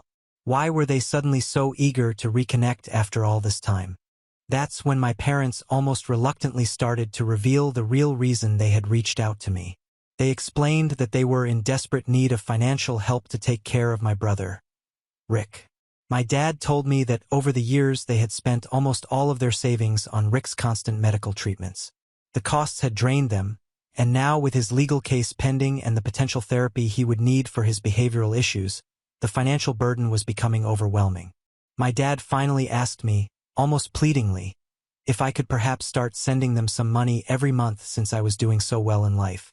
My mom quickly chimed in, making it clear that the money would only be used for Rick, nothing else. I shook my head in response, feeling a knot tighten in my stomach. I asked them, voice trembling with frustration, "Do you seriously think I would just send you my hard-earned money to spend on Rick?" I was struggling to hold back my anger. No matter how much you needed, how could I possibly help you with him? He's the one who bullied me all those years. He's the one who made my life hell. He's the one who ruined every single birthday celebration I ever had. My voice cracked as I continued. He's the one who never once showed any sympathy or care for me, so why would I help him now? The history between me and Rick was so painful, and now they wanted me to step in and be the financial savior for someone who had treated me with such cruelty. It didn't make sense, and I couldn't let go of the years of hurt. I didn't stop there, though. All my frustration and years of bottled-up resentment came rushing out. I pointed out to my parents that they had never protected me from Rick. They had never shown me any real compassion when it came to him. Instead, they just expected me to fall in line, to play along with their narrative and take care of him as if everything he did was just something I had to accept. I was a child, and I needed their protection, but they had failed me multiple times. I pointed out that even though Rick has ADHD, it doesn't mean he shouldn't be held accountable for his actions now that he is a grown man. I blamed my parents and made it clear that if they had actually gotten him proper help back when he was younger, maybe things would have been different today. Maybe he would have turned out to be a better person, someone capable of understanding the hurt he sometimes causes to other people. But they hadn't. They had let him get away with so much that he ended up getting arrested for harassing young children. Even after this, they were asking me to step in and help him as if I wasn't his first victim. My parents tried to argue back, but I told them that although I appreciated their apology, it didn't mean that I was going to just forgive and forget everything that had happened. Hearing this, my parents backed down. They told me that regardless of whether or not I could help them financially, they still wanted to continue working on our relationship. Mom told me that she wished she and Dad had made different choices back then, but since they couldn't change the past, they wanted to be there for me in any way they could from now on. On one hand, I appreciated their willingness to move forward, but on the other, I wasn't sure I was ready to let go of all the pain that had been there for so long. I asked them for some time to think. Update 4. Sorry, it's been a month since my last update. My brother has been ordered to attend court-mandated counseling, which I suppose is a step in the right direction. My parents also had to pay a hefty fine because of what Rick did to harass those kids. I honestly thought my brother's punishment would be more severe, but I guess the judge showed some leniency since this was Rick's first official offense. On top of everything, some of the parents of the children involved have taken out a restraining order against my brother. Now Rick is legally required to stay far away from all their kids. If he violates that order, he'll be arrested. Now coming on to my parents, since that conversation where I refused to offer any financial help to them, they haven't brought it up again. We have continued to talk, but it's only about small, trivial things. I guess they really meant their words and are just trying to mend their relationship with me. Although I'm happy to be somewhat present in their lives again, I'm not ready to dive back into a full relationship with my family, especially not with Rick. I think I will never forgive him no matter how much time passes. The things he did to me, bullying me, making my life miserable for so many years, are things that can't just be erased. I hope with counseling he finally begins to hold himself accountable for his actions. Honestly, I'm not sure how long that will take or if it'll ever happen. Now on to the next story. Story 5. I found out my wife's girls' trip was actually a romantic getaway with her affair partner. They were both surprised when I arrived at the resort with divorce papers. I'm dealing with one of the worst situations of my life, discovering that my marriage has been nothing but lies for the past few months. I've been reading through relationship subreddits, trying to spot any warning signs of a failing marriage. That constant reading made me more aware of small changes in behavior, which helped me figure out what was happening. My wife wasn't who I thought she was, and I was blind to it for years. I used to think our relationship was special and different from others, but now I realize I was just being naive about the whole thing. I've been married to Rose for almost 6 years now. We had this really interesting meeting at Best Buy when I was picking parts for a custom PC build.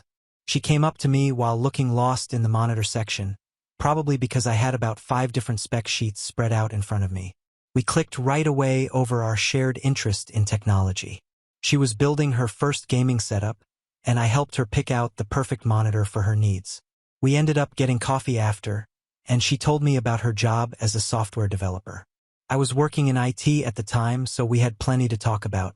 Our relationship moved pretty quickly after that initial meeting. We dated for 3 years, during which we moved in together and adopted a cat. I proposed during a weekend trip to Seattle, where we were attending a gaming convention. The wedding was perfect, small and intimate, just how we wanted it. Now, looking back at all those memories, it feels like I was living in a fantasy world where everything seemed perfect but wasn't real at all. Rose has these 2 close friends, Sophia and Lisa, who she's known since college. The 3 of them are inseparable. They have weekly video calls, go on trips together, and celebrate all major life events as a group. I got to know them pretty well over the years, and we developed a friendly relationship. While I wouldn't consider them my closest friends, we get along great at social gatherings and occasionally hang out as couples since they're both married too. They've been there for all our important moments, from our engagement party to our housewarming. The first red flag appeared when I came home early from work one day and found Rose on a call with Sophia and Lisa. She was sitting in our home office, but as soon as I walked in, she completely changed her tone and body language. It wasn't like her usual casual conversations with them. She got all weird and started speaking in this forced, casual way. I tried to joke about what they were discussing, but she brushed it off with some vague answer about weekend plans. The whole interaction felt off, especially since she's usually super open about her conversations with them. I decided to hang around near the office door after leaving the room, mostly because her behavior was so unusual. I could hear her whispering, which was strange since she's usually loud and animated when talking to her friends. They were discussing some trip, and there were multiple mentions of he and him in the conversation. I knew about their planned girls' trip to Cabo, but the way they were talking about it seemed really suspicious. The secretive tone and the mention of some guy didn't add up with what I knew about their vacation plans. Rose had mentioned this upcoming Cabo trip with her friends a few weeks ago. It seemed normal enough. They try to do a big trip together every year, like their weekend in Vegas last summer and their ski trip to Colorado the year before. I thought about joining them since I had some vacation days saved up, but Rose seemed hesitant when I brought it up. She said something about keeping their tradition of girls-only trips, and I didn't push it. My work schedule was packed anyway, with a big server migration project that would keep me busy. After she got off the phone, her behavior changed completely. She came up behind me while I was working, hugging me and being extra affectionate. We've always been close, but this felt different, like she was overcompensating for something. It reminded me of how things were right after we had that rough patch last year when she was spending too much time at work with her new project team. She would stay late at the office and then come home being super attentive, almost like she felt guilty about something. I've checked her phone before when things felt off, like during that work project phase when she was getting texts at odd hours.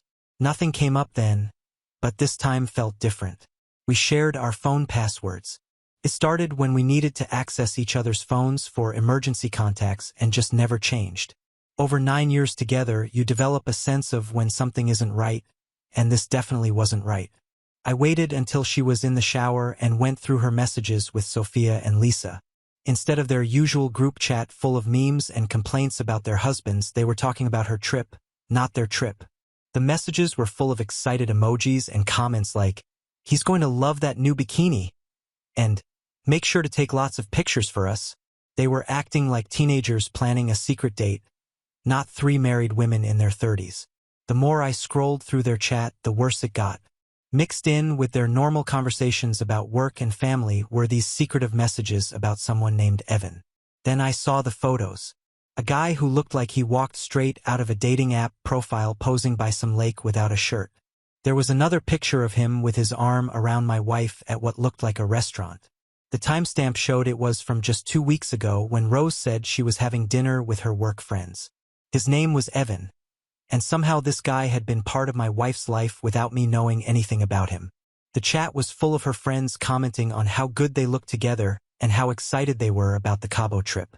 Sophia even wrote, "You two are going to have the best time," with about 20 heart emojis. The Sophia who was at our house last weekend for dinner, acting completely normal while knowing my wife was planning a trip with another man. Both Lisa and Sophia were actively encouraging this whole thing. Finding out your wife is planning a romantic getaway with another man hits different than just expecting an affair. The messages showed they had booked connecting rooms at some fancy resort in Cabo. They were planning dinners at expensive restaurants and scheduling couples massages. The whole thing was in their chat, complete with little heart emojis and excited messages about spending time together. I couldn't read anymore. I put her phone back, grabbed my keys, and drove around the neighborhood for an hour trying to process everything. When I got home, Rose was worried about where I'd gone. She kept asking if something was wrong at work since I never just leave without saying anything. I made up some story about needing to clear my head after a stressful call with a client. We even sat down to watch TV together, and she cuddled up next to me like nothing was wrong. Meanwhile, I was looking through divorce laws on my phone. I knew I had to end things, but just walking away felt too easy. She would just move on with Evan, probably even move him into our house eventually. I started digging online, trying to find out who this Evan guy was. With his first name and the city they met in, I figured I could find something through social media. I needed to know who this person was that my wife chose over our marriage. But more than that, I needed to do something that would make them both realize they couldn't just walk away from this without consequences. The betrayal wasn't just from Rose. It was from her friends too, who sat at my dinner table and laughed at my jokes while helping plan this trip. Edit. Someone here suggested showing up at their romantic getaway. At first, it seemed crazy, spending thousands on last-minute flights and hotels just to confront them. But the more I thought about it, the more it made sense. I had all their reservation details from the chat. I could show up with divorce papers and catch them together. It would cost a lot, especially with divorce lawyer fees coming up, but seeing their faces when I walked up to them at that resort would be worth every penny. Update 1. Looking back at these past 2 weeks, my life has turned into something straight out of those revenge movies I used to think were unrealistic. The whole situation started when I discovered my wife was planning a romantic Cabo getaway with her affair partner while pretending it was a girls' trip. Many people on Reddit warned me that these girls' trips were often covers for something else, which is what I found out in my original post. But I never thought Rose would do this. We were also talking about starting a family next year. I kept everything normal at home, not letting on that I knew about her plans. We had dinner together every night, watched our usual TV shows, and I even helped her pack for the trip. She kept talking about how much fun she'd have with Sophia and Lisa, showing me their group chat messages about spa appointments and beach activities. The whole time, I was working with a divorce lawyer and booking my own flight to Cabo. The lawyer and I spent hours getting the divorce papers ready, making sure everything was properly documented. He even suggested recording any confrontation for evidence. The last-minute plane ticket cost nearly as much as our entire honeymoon, but I didn't care. I used some of our emergency savings. Seemed appropriate since this was definitely an emergency. I even booked a room at the same resort, though thankfully not on her floor. The morning of her flight, I drove her to the airport like any supportive husband would. I watched her walk through security with her new beach clothes and that expensive sun hat I had bought her for her birthday.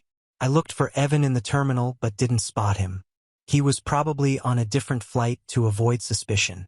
While I was waiting for my evening flight, Rose kept sending me updates.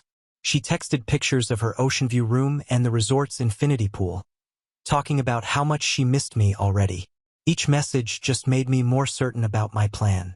I packed light, just a backpack with the divorce papers, some clothes, and my phone to record everything. After checking into the resort that night, I barely slept. I kept thinking about all our years together, how we met at that electronics store, our first apartment with the broken AC, all leading up to this moment. The divorce papers were in my backpack. My lawyer had highlighted where she needed to sign, and we'd gone over every detail to make sure nothing could be contested. He'd even added documentation about the trip expenses and how they were used to facilitate the affair. The whole thing was ready to go. All that was left was to find them together and make sure she couldn't deny what she'd done. The next morning, I texted Rose casually, asking about her plans. She sent back a poolside selfie and mentioned she'd be sunbathing before exploring the town with the girls later. Her message included details about which pool she was at, the main one near the lobby with the swim-up bar. That was all I needed. I got dressed, put the divorce papers in my bag, and headed down there. I spotted them right away at the far end of the pool deck. Rose was stretched out on a lounger in that new blue bikini, supposedly for her girls' trip. Next to her was Evan, as he casually rubbed sunscreen on her legs. They looked completely comfortable together, like they'd done this many times before. I thought about all the times she said she was working late or meeting her friends, wondering if she was really with him. I started recording on my phone and slipped it into my shirt pocket. My lawyer had emphasized getting evidence if possible. Standing behind them felt surreal. Evan glanced up at me but didn't seem concerned, probably thinking I was just another hotel guest. He kept talking to Rose about their dinner plans for that evening, completely oblivious. She had her eyes closed, sunglasses on, enjoying the attention from her affair partner while her husband was supposedly back home working. Evan finally looked up again and asked if he could help me, sounding annoyed at the interruption. That's when Rose finally noticed me. She sat up so fast she knocked over her drink, rubbed her eyes like she was seeing things, and then just stared at me with her mouth open. Her reaction told me everything. She never expected me to find out, let alone show up here. The weeks of lying, the secret planning, her friends covering for her. It was all about to blow up in her face. I pulled out the manila envelope and held it out to Rose. She took it, probably already guessing what was inside. We just signed refinancing papers for our house last month, so she knew what legal documents looked like. Evan stood up, puffing out his chest like he was ready for a fight. I'd seen his type before at the gym. Guys who think they can intimidate their way out of any situation. He was a bit taller than me. Evan put his hand on my chest and tried pushing me back, acting tough in front of Rose. She tried pulling him away, probably remembering how I knocked some sense into a drunk guy who got aggressive with her a few weeks ago. But Evan wasn't backing down. He kept his hand on my chest and started talking about how I needed to leave them alone. The whole situation was ridiculous. This guy was telling me to leave while he was on a romantic vacation with my wife. The next few seconds happened fast. His push got more aggressive, and I reacted by shoving him hard. He stumbled backward over a lounge chair and fell straight into the pool. I couldn't help laughing at the sight of him splashing into the water. Some people around the pool started recording on their phones, probably thinking this would make a good social media post. Rose was freaking out. She tried the classic, "It's not what it looks like" line, which was pretty absurd considering she was in a bikini with another man at a couple's resort. I asked her about Sophia and Lisa, knowing full well they were probably at work back home. She opened the envelope just enough to see the divorce papers, then quickly closed it like that would make them disappear. The tears started immediately. Not the quiet crying from when her dad was sick, but full sobbing that drew even more attention from other guests. Evan was climbing out of the pool now, looking like a wet, angry cat. He was clearly ready to fight, but some guys from the nearby cabana area stepped between us. One of them mentioned hotel security was coming, which was my cue to leave. I turned and walked away from the pool area, not looking back at the scene I just caused. Rose tried following me, still holding the divorce papers, but stopped when I looked at her. Back in my room, I quickly packed my backpack. The front desk staff seemed concerned when I checked out early, probably having heard about the pool incident, but they called a taxi for me anyway. The whole thing took less than 30 minutes. I was there and gone like a hurricane. I spent 6 hours at the airport, sitting at an overpriced bar near my gate. The bartender kept the coffee coming while I watched the video I'd recorded over and over. There they were, in crystal clear quality. My wife with another man at a resort we couldn't afford on our joint income. The timestamp would be perfect for the divorce proceedings. The whole trip cost me nearly $3,000 between the flight, hotel, and airport expenses, but seeing their faces and having that video evidence was worth every penny. That night, back home, I turned off my phone and had the best sleep since discovering her texts. Rose showed up at our house 2 days later, still wearing her beach clothes and looking like she hadn't slept. She started crying and saying she could explain everything, that Evan was just a friend from work, that nothing serious had happened between them.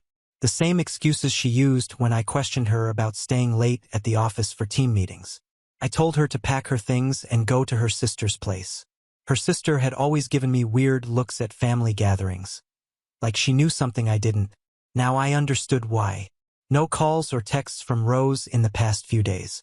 She's probably finally realized there's no fixing this. Her friends haven't reached out either. I guess they know their part in this mess. I changed the locks yesterday and moved all her plants from the backyard to the garage. Update 2. After a month of stress and legal battles, I can finally say this chapter of my life is over. The divorce is finalized, and I'm starting to feel like myself again. Finding out about Rose's affair destroyed the image I had of our perfect marriage, but at least now I know the truth, and I got to watch her perfect little plan fall apart at that resort. The video of Evan falling into the pool has become a favorite among my friends, though I keep telling them to stop sharing it. Rose waited a week after the Cabo incident before reaching out.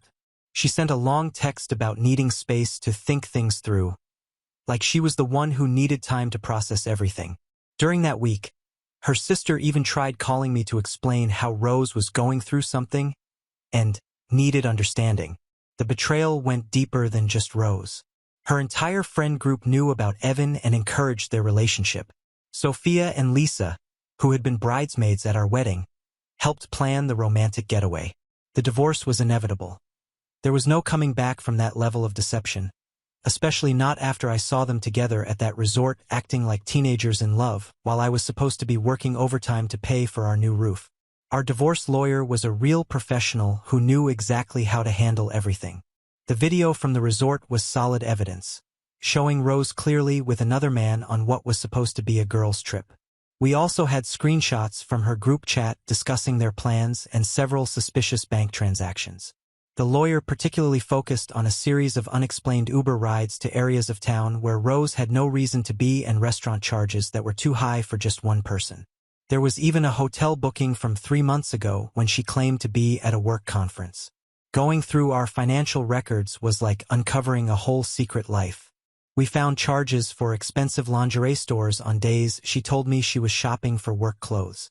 There were coffee shop bills in parts of town near Evan's office, and various other small expenses that started painting a clear picture. The most damning was a receipt from a jewelry store. She had bought him a watch for his birthday while telling me she was picking up a gift for her dad. Every discovery just reinforced that ending the marriage was the right decision. The final settlement worked out heavily in my favor. Rose's lawyer initially pushed for half of everything but backed down quickly when we presented all the evidence of her affair expenses. They settled for me keeping the house and my car, while she got 30% of our savings, much less than she would have received normally. The judge wasn't impressed by how she'd used our joint funds to finance her affair, especially the Cabo trip. I even got to keep our dog, Robin, who I didn't think needed to be mentioned before, which was a huge relief since I'm the one who always walked him and took him to the vet anyway.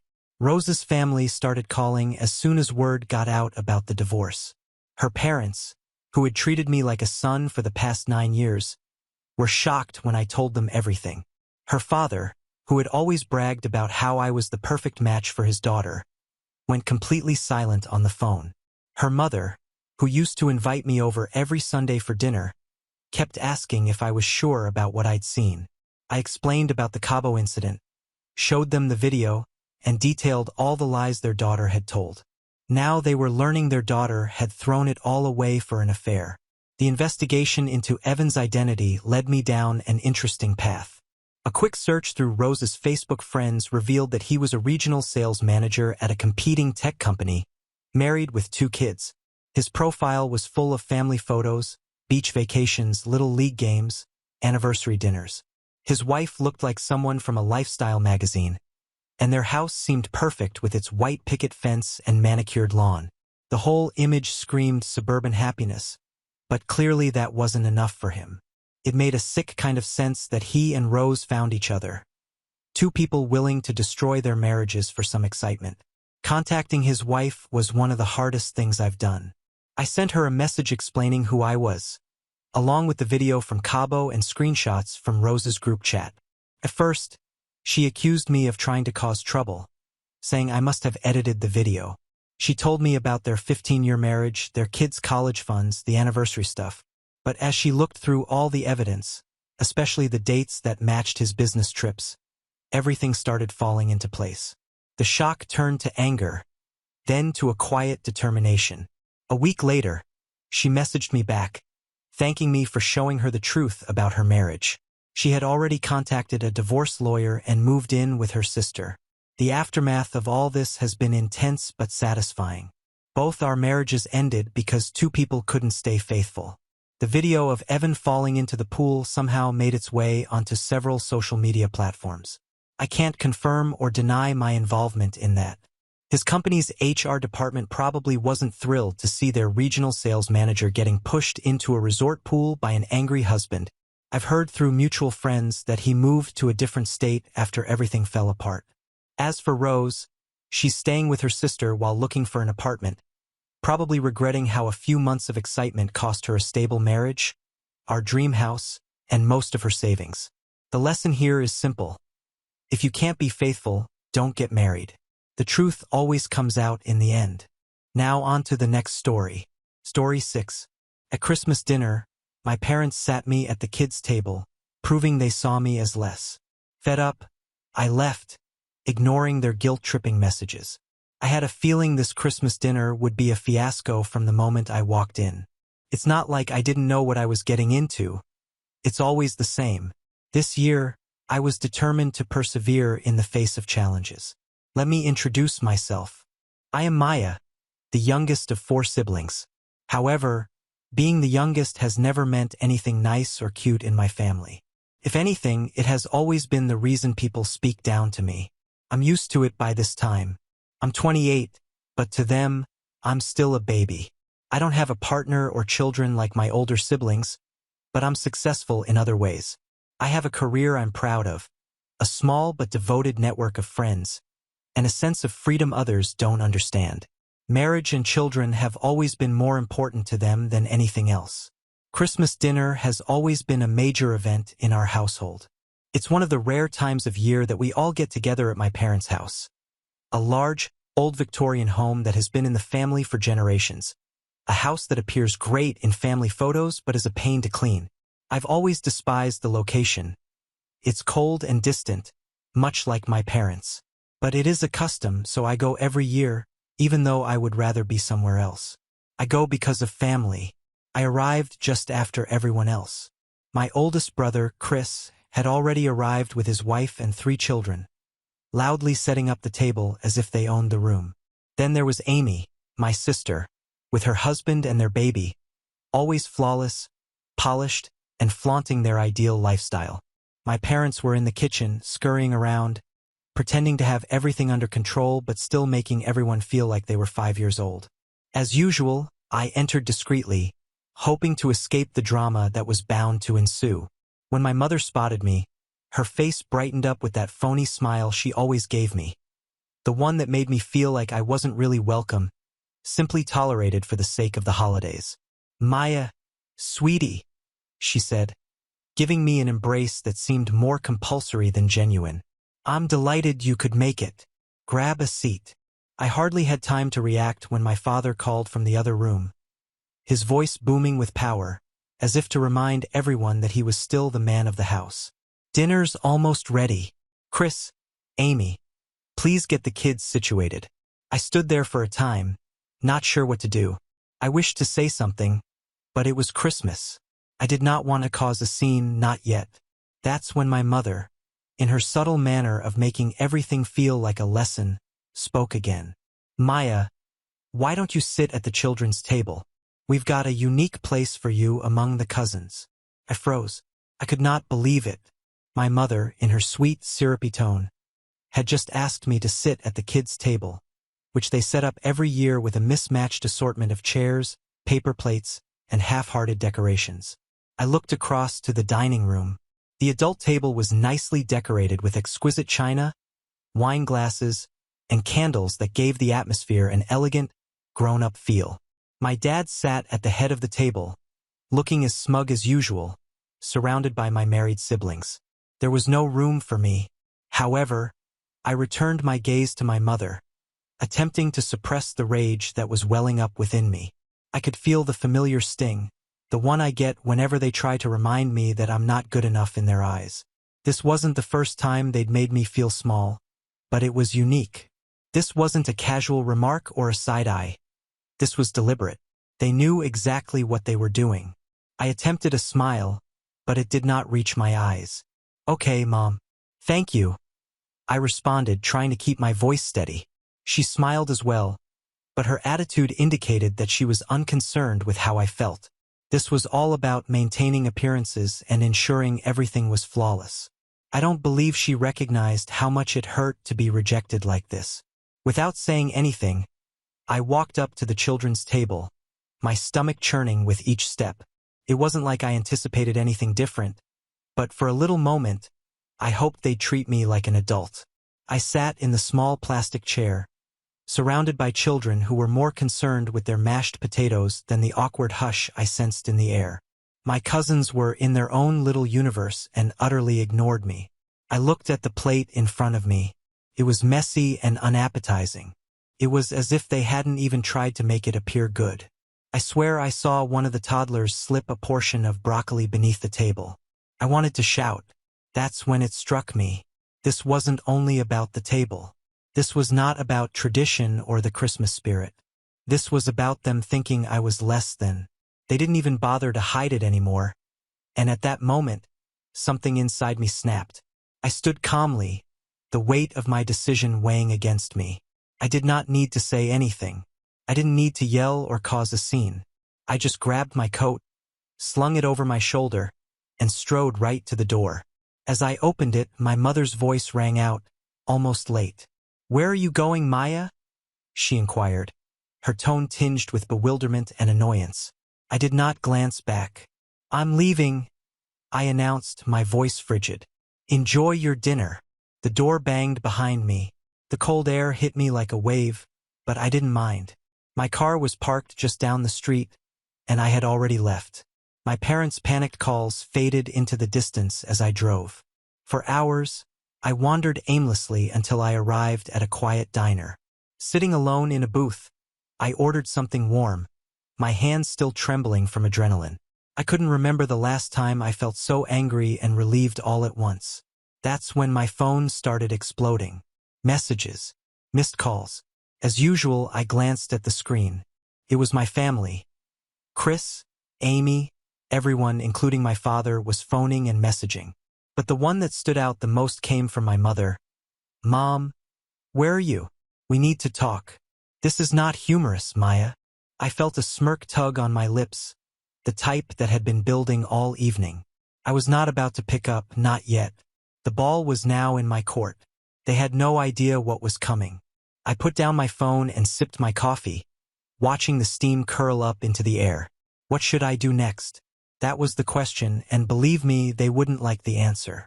I waited in that diner for what seemed like an eternity, with my phone beeping every few minutes. The texts became more urgent with each one, attempting to get me back into their little game. Chris sent the first one. "Chris, Maya, this is not funny. Where are you now?" Then another from Amy. "Amy, Mom is freaking out. We simply want you back." Next came my father. "Dad, come on. Stop acting like a child. Get back here." I did not respond. I did not owe them an explanation. They had made their decision when they treated me as a second-class person at their special supper. All I wanted was to be treated like an adult, but they decided I was still a baby and needed to be hidden away with the toddlers. After about an hour, I picked up my phone to check my messages again. The tension was building, as if they were realizing I wasn't going to give up easily.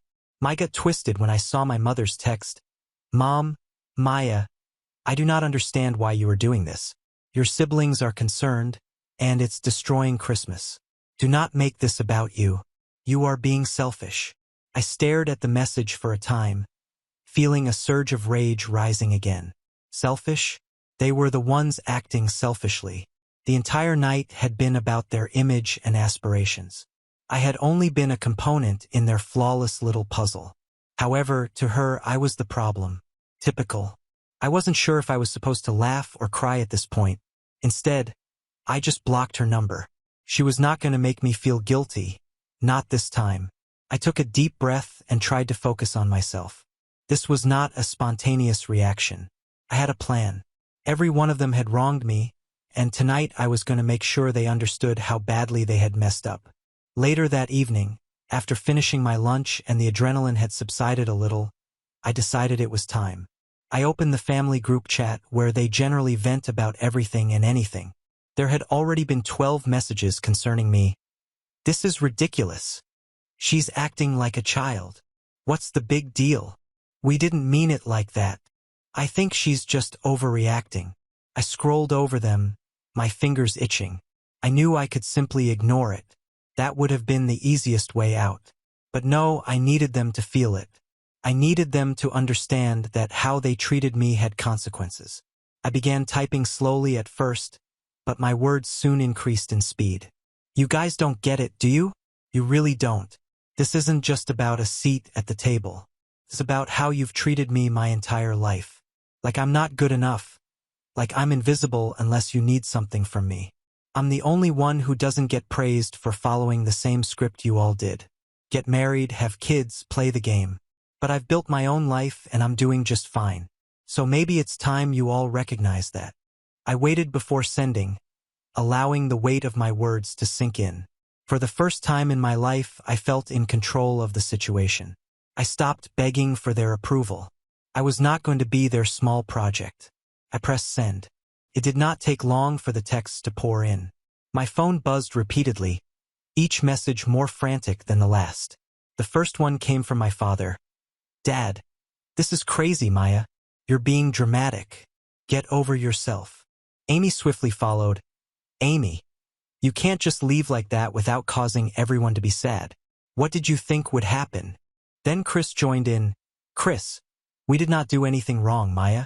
You need to calm yourself and return before you ruin everything with your fury. Each message landed harder than the last. They still didn't understand it. They were still trying to blame me, claiming that it was my fault that they treated me so badly. I did not respond. Instead, I did something I had been thinking about for a long time.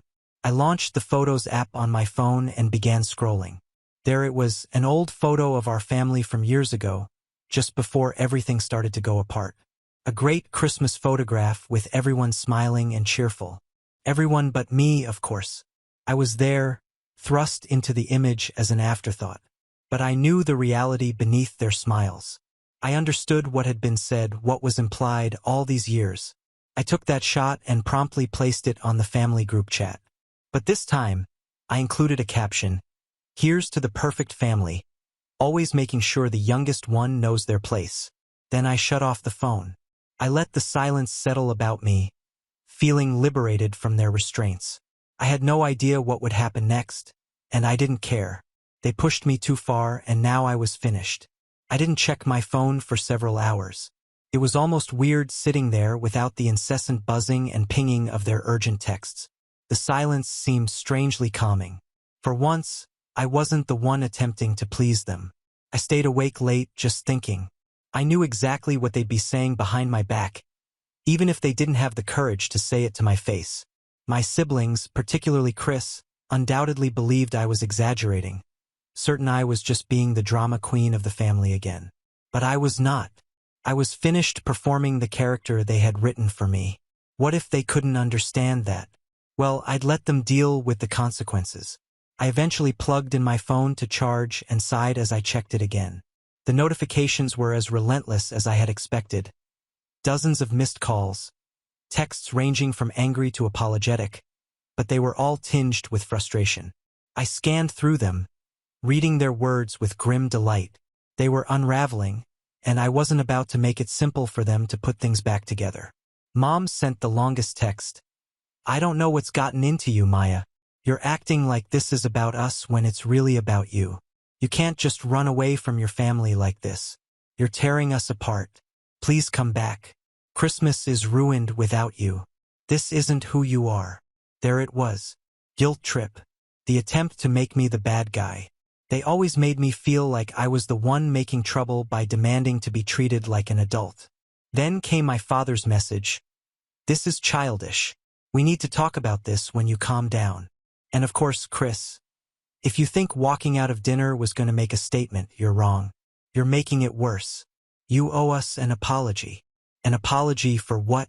For finally sticking up for myself? For demanding to be treated equally in a family that only respected me when it suited them? No, I was not sorry for anything. But then Amy left a message. It differed from the others. It was neither angry nor demanding. It was almost imploring. Maya, I know you're upset, and I understand why, but this isn't the way to fix things. You're my sister, and I love you, but you're pushing everyone away. Please just come home. We can talk about this. It's Christmas, for God's sake. I looked at her words for a while. I'd always been close to Amy when I was a kid. She was the one who defended me when the others banded together against me. What about now? Now I was unsure whether I could ever trust her again. Not after everything she'd let go, everything she had silently supported when she knew it was wrong. I took a deep breath while my thumb hovered over the screen. I wanted to respond. I wanted to reassure her that I wasn't being theatrical or making problems, that I was advocating for myself. I was tired of being treated as if I were the family's perpetual child. But I did not. Not yet. Instead, I typed a quick response. "I'll think about it." I sent it and put down my phone, feeling a stab of remorse. But I shook it off. I knew I couldn't return to that table unless their perceptions of me shifted dramatically, and I wasn't going to let them brush it under the rug like it was nothing. The next morning, I received even more texts. Some were from family friends who wanted to know where I was. They were really worried. But I didn't want to explain myself to anyone who wasn't involved in the situation. And then there was a torrent of calls from my mother. But one message stood out. It came from Amy. "Maya, I've been talking to Chris and Mom, and they're pretty upset, and honestly, so am I. We are a family, and you cannot simply distance yourself from us. If you don't return home soon, things will get worse. Please don't make this any more complicated than it needs to be." Increased pressure. Increased manipulation. And I still didn't grasp what I was going through.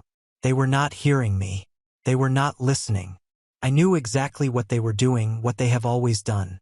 They were attempting to guilt me into returning, trying to make me feel like I was the source of all the problems, when in fact it was their inability to view me as anything other than the youngest kid that had been the problem all along. I grabbed up my phone, launched the group chat, and stared at the screen. My fingers paused over the keyboard as I considered what to say. I wanted to convey my point, to let them understand why I was fed up with their mistreatment of me. However, the fact was I wasn't sure I was ready to return yet. Not until I knew they had changed. Not until I felt confident they recognized me for who I truly was. My phone buzzed again. This time it was from my father. "Maya, we need to discuss. You can't keep running away. You're going to regret this." It hit me like a ton of bricks. Same terms. Same deceptive guilt trip. I could feel the tension rising, as if the walls were closing in on me. But I did not answer. Not yet. The day dragged on, and with each hour, I felt the weight of their texts, their calls, their attempts to get me back into their orbit. Despite many phone notifications, I maintained my distance. I'd made my choice, and I was not going to let them bully me back into the character they had set me in. As the evening progressed, I found myself sitting alone, staring at the empty chair across from me. If I had gone back, I would have sat in this chair. A part of me, an old part, wanted to surrender, to go back, to make it nice. It was Christmas, after all. It's time for family to be united.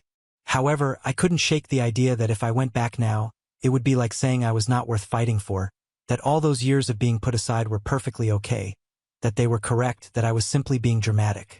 I considered the snapshot I had uploaded in the group conversation, the one where I was forced to grin and pushed to the side like an afterthought. That image had said what I needed to say. I wasn't only upset about tonight. I was outraged because this was how they treated me every year, every birthday, every holiday, every family function. I was banished to the back seat and never allowed a voice. They expected me to simply accept it like I had in the past. But not this time. The phone rang again. This time it was my mother. I paused, my finger hovering over the decline button, but something inside me urged me to pick up. Perhaps I was finally open to hearing what she had to say. Perhaps I was just curious how far they would go to make me feel bad. I took a deep breath and pushed the green button. "Maya?" My mother's voice filtered through, exhausted and frustrated. "We need to talk. This has gone on long enough." I remained mute, letting the words hang in the air. She waited for me to reply, but I said nothing. "Look," she added, "we're family. You're making things more complicated than they need to be. I'm not sure what's gotten into you, but you're driving everyone away. Your father is upset. Chris is upset. Amy." She stopped, evidently struggling to find her words. "I'm upset, Maya." I nearly laughed. Were they upset? After everything they had put me through, they had the arrogance to say this? I could feel the old rage rising up, but I swallowed it, not wanting to show her how much she still had control over me. "I'm not pushing anyone away, Mom," I responded calmly but firmly. "I just stopped playing your game. I am not going to sit at the kids' table, be treated as if I am invisible, and pretend everything is fine." She was silent for a moment. I could practically hear her analyzing what I said, trying to find out how to convert the conversation back into a guilt trip. "You cannot just leave us waiting like this. Your father is attempting to make Christmas memorable. The entire family is here. It's not just about you, Maya," she eventually added, her tone almost imploring. "You're breaking the family apart. You know, I've spent my whole life attempting to make everything work, trying to fit into the mold that you all made for me. But no one ever saw me, did they?" I responded. "You did not want me as an adult, Mom. You wanted me to be a small kid forever, and tonight was the final straw."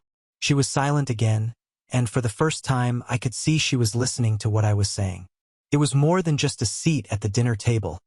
It was about how I had been treated throughout my life. "I'm sorry, Maya," she at last admitted, but her voice was faint and hesitant.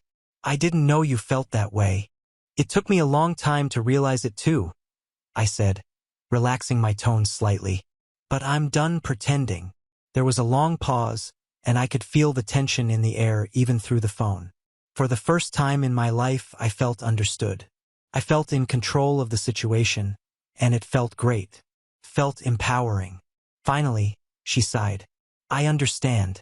I honestly do. But I'm still your mother, and all I want is for us to be a family again." I let her words linger in the air for a time. There was a moment when I would have raced back to them, hoping to make everything right.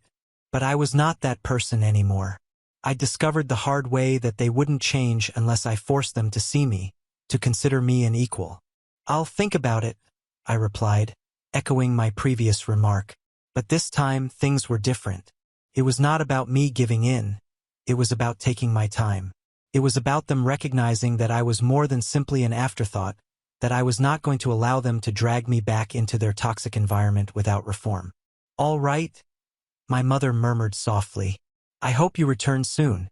I just want you to be happy." I hung up the phone and sat back, taking deep breaths. It was not over. It was not a neat and tidy resolution. However, for the first time in a long time, I felt in control of the situation. I was not going to let them walk all over me anymore, and perhaps, just maybe, they would finally see me for who I truly was. I sat down my phone and glanced out the window, watching the snow fall softly in the darkness. I wasn't sure what the future held, but for the first time in years, I felt truly free. And what about Christmas? It was not ruined because, for the first time in my life, I was going to take care of myself. The rest can wait. As I sat there, watching the snow fall softly outside, I couldn't help but wonder, did I do the correct thing? Or did I simply walk away from something that could have been fixed? Now on to the next story. Story 7. My family plans to hijack my wedding for my sister's engagement. Mom insists it's her right, so I'm secretly canceling it. Maybe this is the wrong place, but I'm going to explode with rage and disappointment at my family. My baby sister is the golden child, or maybe that's unfair to say. She survived cancer when she was a child. It was the darkest period of my parents' life. I don't remember much of it because my parents shielded me from the horrific truth. I knew she was sick, and I remember all my childhood spent in hospitals, but never did I know that my sister almost died until many, many years later. I was 12 and she was 10. After she beat her sickness, she became the obvious favorite in the house. She got everything she wanted, and sometimes it was at my expense. I resented that, but I always heard that I was a naughty girl for being jealous of my hero sister. My sister grew up to be a brat. Now, 20 years later, she's still bratty, although we get along a lot better than when we were teenagers. As young adults, my wedding is in July. Neither my fiancé nor I have the money for a big wedding. We settled for a small wedding, 30 people, at my fiancé's grandparents who have a beautiful house with a lake view. My parents, when they heard this, said, "No way," and offered to pay for a bigger wedding and better venue. We didn't agree at first, but later we did, not wanting to disappoint them. It seemed like it was important to them. Last week, my mom invited me over. My dad, mom, and my sister's boyfriend asked me what I would think if my sister's boyfriend proposed to my sister during the wedding, so it becomes an engagement party as well as a wedding. Mom has seen reels on Instagram about people proposing to maid of honors or bridesmaids and thought it cute. My sister is my maid of honor. I said, "No, that's ridiculous," and laughed. My mom was livid.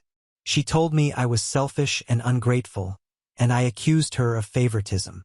I told her, "I always thought it was odd that you'd pay for my wedding, but now I know the reason why." She started crying and kicked me out of the house. Later, both she and my future brother-in-law sent me texts warning me from exposing their plan to my sister. My fiancé was disappointed but not sure what we could do. My parents have spent almost $30,000, and it's too late to cancel. My mother called me today to plan the proposal, and I begged her not to ruin my day. She told me since she was paying, she can make requests and that I should let go of my jealousy and resentment towards my sister because she's innocent in all of this. But the thing is, this day will be about my sister. I told my fiancé to ask his grandparents if they're still willing to host my wedding. If they are, I'll revert to our original plan. If not, I will just elope. Not sure yet if I'm going to tell my family and cancel the wedding, or just let them have their grand proposal party. None of my family is invited to my wedding, including my sister. Thank you for listening. OP is unsure whether to warn her sister or not. I can't tell her since she has no idea her boyfriend is going to propose, and this would ruin the whole thing. At the same time, it would be ruined anyway when I elope, and she wonders why. But as of this morning, my mom still says they're going ahead with the proposal even without my help. The original plan is that I should be the one making the speech and telling my sister there's a surprise for her, and today is about us two blah blah blah. And then her girlfriends and boyfriend do some rehearsed dance to their favorite song, and then he proposes. If I know her well, she wouldn't mind being proposed to on my wedding day, so it's a lose-lose situation for me. Sometimes I think maybe I should agree and get it over with, but I'm so angry, and my fiancé actually doesn't want me to cave this time since we both were happy with the backyard wedding. We even asked Mom to donate what she had planned on spending on the wedding to the Childhood Cancer Fund in our names, like what we've requested as a wedding gift from our guests, but she insisted on a party for the extended family. I had a back and forth texting with my future brother-in-law where he called me jealous and bitter. I have now blocked him. He texted my fiancé apologizing, but we didn't answer. My plan now is to get married a week earlier at my grandparents' in-laws with 20 guests because we have managed to change our honeymoon trip booking to be 3 instead of 2 weeks with departure day the morning after the wedding. My mom's wedding is already paid in full with no refund possibilities with such short notice, 3 weeks.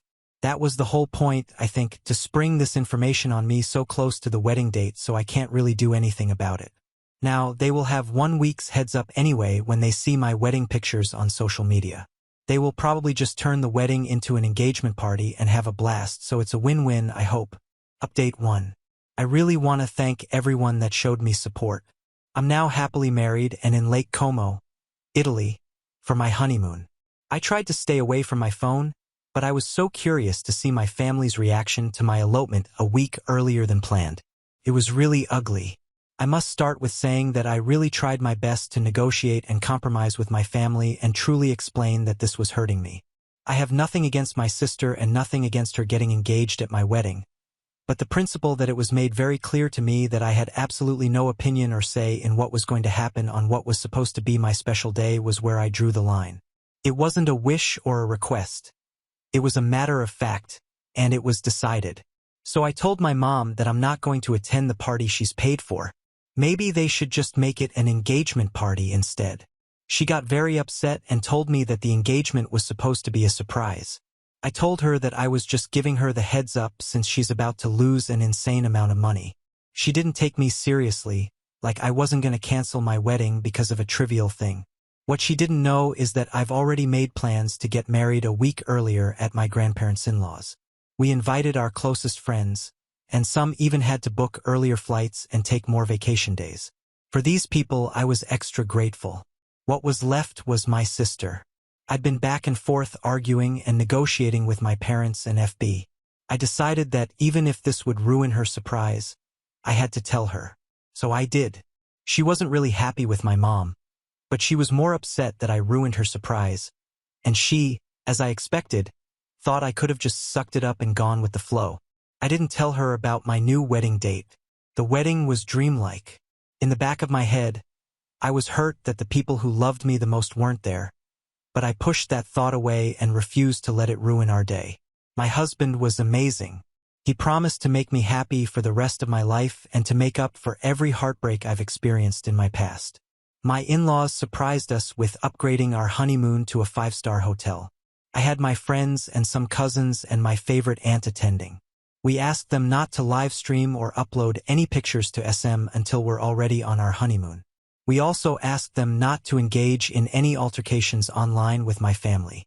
Today, my mom made long Facebook, Twitter, and Instagram posts bashing me and my husband, calling me ungrateful and disrespectful, with pictures of my wedding telling people I've cost her a big chunk of her savings, and she's now demanding compensation. Her FB post was shared about 200 times, and the majority of my extended family is angry with me. She never once tried to contact me. I really thought she would bombard my phone.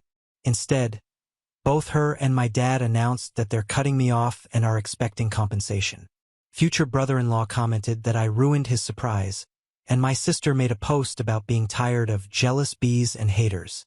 None of the people we invited commented, even though some of them were directly attacked, so they respected our wishes. I don't know if they're going to go ahead and turn the wedding into an engagement party now. I really hope they do so the money isn't wasted. It's on Saturday. I'm sorry the update got too long, but with the amount of people asking for an update, I hope this was what you wanted. PS English isn't my native language, and it's too long of a post to proofread, especially when it's written on my iPhone. OP confirms that the wedding did end up being a party for her sister. Yes, they did, and they blew the internet with pictures and posts about how magical the night was. Little sister made sure to write about haters not ruining her special day, and how she's surrounded by the people that mattered. From what I gathered, about 30 to 40% of the guests that were invited showed up. This means they can't sue me for the wedding, so all is good. Now on to the next story. Story 8. My husband abruptly adopted a Burmese python, which caused me anxiety and fear. Years later, our marriage fell apart, leading to divorce. May 7, 2015. Maybe this would be more appropriate on r/snakes. But this problem is less about the python itself and more about my relationship with my husband, so personally, I don't think so. 6 months ago, our corn snake unexpectedly died. My husband and I were both very upset. He was a cute little guy and still very young. My husband has owned several small reptiles during his lifetime, and he told me he was thinking of trying a milk snake this time instead of a corn or a garter. Instead, 2 months after our corn died, he came home with a baby Burmese python. Apparently, it's always been his dream to own a Burmese. Not only am I pissed that he got something like that without consulting me, on the upside, where we live, they are legal, but I had several reservations that have only grown since we've owned it. I have generalized anxiety disorder, and that thing triggers my anxiety like no other. When I was doing research about Burmese pythons, I kept reading stories about them killing pets, children, and even their owners, so now I'm freaked out and have barely slept for 4 months. This is made worse by the fact that my husband has no experience with large snakes, and the larger the python grows, the more it shows. And also by us having a cat. The other snakes we've had, our corn snake and my husband's old garter snake, pose no threat. But now I constantly worry that the python is going to get out and eat her. I've taken to locking the cat in our bedroom at night, which interferes with our sleep since she meows and scratches at the door, and I constantly worry about her when she's home alone. I'll reiterate, this thing is huge. He is already 6 feet long. I'm home more than my husband, so I have to feed it and change its substrate often. I hate doing both so much, especially now that he's graduated to eating rabbits and pigs. I honestly think that since my husband bought him without consulting me, caring for it should be his sole job, but I'm not going to let it go hungry or live in its own waste out of pride. I honestly don't think we'll be able to give this snake the best quality of life, which I think is essential for pets. He's getting too big for the tank he's in, which is his 3rd since we've gotten him, and I don't think we have the room in our house for the enclosure my husband wants to build him. His food is very expensive and eats into our savings, but it's what he needs, so we can't downgrade. The python does not deserve to live in a tiny space and eat inadequate food because my husband wanted one as a kid. At the same time, it's a good possibility it could eat us out of house and home. I don't want kids while we own a python, and these things can live up to 20 years. I don't want to ever have children, which I've dreamed of, because of a python. Because of all these reasons, but especially the ones about our cat and its quality of life, I think we should rehome the python, preferably to a wildlife sanctuary or something. I've gently brought all of this up to my husband. How much mental anguish it causes me, how worried I am for our cat, how the snake is unsustainable, and all he's done is tell me to get over it. Accuse me of not caring about his happiness, and tell me I'm being prejudiced against animals that aren't cute and cuddly. None of this is true, not even the last accusation. I liked his smaller snakes a lot. How can I communicate productively with my husband about this issue? He already loves this snake, and I think that's getting in the way of him seeing reason. Edit. Changed the title. My husband is male. Edit 2. For the snake people, I acknowledge now that our husbandry is probably wrong, proving my point even more. Also, I have been informed that the snake probably wasn't a baby if it's at this size now, so take that into account. I am not the most knowledgeable about snakes. TLDR. My husband adopted a Burmese python without consulting me. For a variety of reasons, most of all that I worry that it could kill us and the cat, that we don't have enough experience with large reptiles, and that its conditions are too expensive. I think we should rehome it. My husband thinks this means I hate snakes and is offended I want to rehome the python. I need advice on how to communicate with him in a way that will make him see my perspective. Relevant comments/additional info. On her husband's rebuttal to her arguments. Here they were. As far as worrying about the python getting out and killing the cat/future kids/us, I won't let it get out. You need to go on new anxiety medication. Never mind the fact that both the corn and the garter escaped from their tanks. Well, what are you going to do? Let it starve just because you don't like it? That's cruel. He says that we have room for the enclosure and that we'll find money to keep buying it food. He says I'm ridiculous to not want babies while we have a python and says, everything will be fine. I don't find any of his rebuttals particularly compelling because they're just no, that won't happen to a concern of mine without explaining why it won't happen. Update 1. May 14, 2015. First of all, I have to say thank you for the outpouring of support I got, especially from the reptile enthusiasts who happened to be browsed this sub. You guys are awesome. Now I just want to say at the beginning what everyone wants to hear. The snake is gone, and my cat is all right. Here's how it happened. Thursday night, while I was replying to people in my post, several people suggested talking to my husband's friend who owns Burmese pythons, is an experienced reptile keeper, and could be a huge help. I was too blinded by the situation, my own anxiety, to even think of that. I messaged him on Facebook Thursday night and told him the situation. He was shocked at just how bad things were, but apparently he tried to warn my husband that owning small snakes and then jumping to a Burmese is like thinking owning house cats makes you qualified to own a tiger. But my husband didn't listen. He's been busy going to reptile shows. Dude breeds venomous cobras, he's kind of a badass. So he only saw the snake in person once, when we just got it, and was immediately disturbed. When I told him about the overfeeding, my husband's desire to start it on live food, and the fact that it free roams and is handled alone, he told me he'd come over the next day, Friday, and give my husband a real talk, as well as do anything he could to help us rehome it. I decided I couldn't live another day in the house like that, and neither could my cat, so Friday morning, I moved out to my mother's while my husband was at work. It was a bit sneaky, but I knew that if I tried to leave while he was home, he'd try to convince me to stay. I called him on his lunch break though and told him I'd left until the snake was gone. He was very upset but started accusing me of being so petty as to let a snake wreck our marriage. I had nothing productive to say to that, so I told him I'd talk to him later.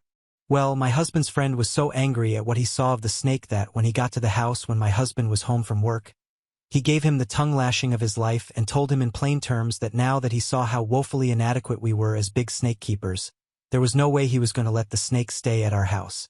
Being yelled at really affected him. When my husband drove over to my mother's to talk to me, he looked like a kicked puppy. He broke down and told me that he loved me, that he was sorry for the hell he'd put me through, and that it had taken having reason yelled to him by an expert for him to really see what was going on, and that he understood now that the snake could no longer live with us. I know that at that point, the sorrow he felt was due to having his snake taken away, not of real understanding yet, so don't worry, he's not completely off the hook. It was cathartic to hear, though. His friend contacted a herpetology society he works with regularly, and then a member of that society whose specialty is rehabilitating snakes that irresponsible pet owners get and then mistreat on his ranch. So the snake went yesterday to this guy's ranch where he'll be fed the right food and go on a diet, apparently, and live in a space big enough for him. My husband and I have talked a lot about this, and he acknowledged that his fervent desire to fulfill his childhood dream made him careless and selfish, that he wasn't trying to be malicious towards me, but he just wanted the snake so badly he'd do and say anything to keep it. It still seems like, though, that he hasn't learned, which I'm not expecting this early, but is still a bit disappointing. He talked yesterday about getting a ball python, and I put my foot down. I don't think we should get another snake for a long time. On Sunday, I sat him down and asked him to tell me the truth of how he got the python, because walking into a pet shop for a milk snake and just finding a Burmese was sounding more and more implausible the more I thought about it. He admitted that he arranged to get one with a breeder online while he was telling me he wanted a little snake, meaning he was actively lying to me. This breeder is also a state away, meaning my husband participated in something illegal when he met up with him to get it, since transporting Burmese pythons across state lines is against the Lacey Act. I'm very angry about this. I'm upset about his lies, and I'm upset that he blew me off for months. He admitted he lied just because he knew I'd say no, which shows such an immaturity that almost disgusts me. I'm upset that he broke the law. I'm upset that he only listened to what I told him when it came from someone else. Apparently, he's been having a quarter-life crisis that he didn't tell me about because he feels that he should have accomplished more with his life at 26. He never went to college. I feel sympathy for him, but that's no excuse to treat me badly. I moved back home with Kitty last night, but our marriage is in severe jeopardy right now due to the lying and the lack of respect my husband has shown me. But I made vows to stick with him, and I don't take those lightly. We're going to be getting counseling, which I hope will make him really see what was wrong with what he did, rather than a knee-jerk response to being in trouble, so to speak, and will strengthen us. If not, well, I'll have to consider my options. P.S. People were saying in the other post that we were actually feeding the snake guinea pigs and that I was lying to make the snake look bad. Well, I was fudging the truth, but not the way we were. We were feeding it dead piglets. My husband's cousin owns a working ranch with several pigs, and my husband was buying them from him for a pretty penny. I didn't want to say it because I thought people would focus on the snake eating baby animals and start calling for its blood instead of offering me advice. TLDR. I went to my mother's with my cat, and my husband's reptile keeper friend caused him to see reason. The snake is gone, and I'm back with my very happy and healthy kitty. However, our marriage was severely hurt by this whole thing, and we're going to be getting counseling. Update 2, June 13, 2015. Hi, I'm back. The snake is still gone, but I guess I'm coming back out of desperation. People messaged me wanting to know how I was doing anyway. On the surface, therapy has been going well. My husband has been doing everything right. He's been contrite, open-minded, and treats me like a princess at all times. I can tell at home that he's making a conscious effort to listen to my opinions and thoughts and incorporate our therapist's suggestions into our lives. I feel like the biggest a-hole saying this, but I don't think it's enough. Over these past weeks, I've had to come to terms with the fact that something about how I view my husband has fundamentally changed. And finally, after extensive soul-searching a few days ago, I realized what it was. I have no respect for his intelligence anymore. After all this, that is very, very important to me, and now it's just gone, and I don't know how it can come back without him getting a personality overhaul. Killed my physical attraction to him. I normally have a high libido, and prior to all this, we made love 4 to 5 times a week. Now, since all this went down, we've been intimate 3 times. To be fair, while the snake was here, we were down to 2 to 3 times a week, but it was still more frequent than this. Despite all the changes he's making, he's still himself, and I don't think I can like who I know him to be now. He's still his goofy, absent-minded self who needs me to balance the checkbook and pack his lunch. I can't respect that anymore. I don't want to be his mom or a naggy sitcom wife. I used to love doing these things for him. Throughout our relationship, I've taken care of him, patched him up, and helped him solve his problems. I always saw it as the ultimate expression of love. Now I'm just sick of it. He can tell something's still wrong. He's irritated about my lack of forgiveness and lack of a sex drive lately when he's objectively doing all the right things. But his lack of understanding towards my apprehension makes my feelings even more pronounced. I realized the other day that I love him dearly as a friend. I've known him since I was 9 years old, but no longer as a husband. That devastates me. I can't believe I'm thinking divorce after less than a year of marriage. I feel like such a failure. I haven't broached these feelings in therapy yet because they crystallized only a few days ago, but I don't know how to start because I know saying them will mean my marriage will be over.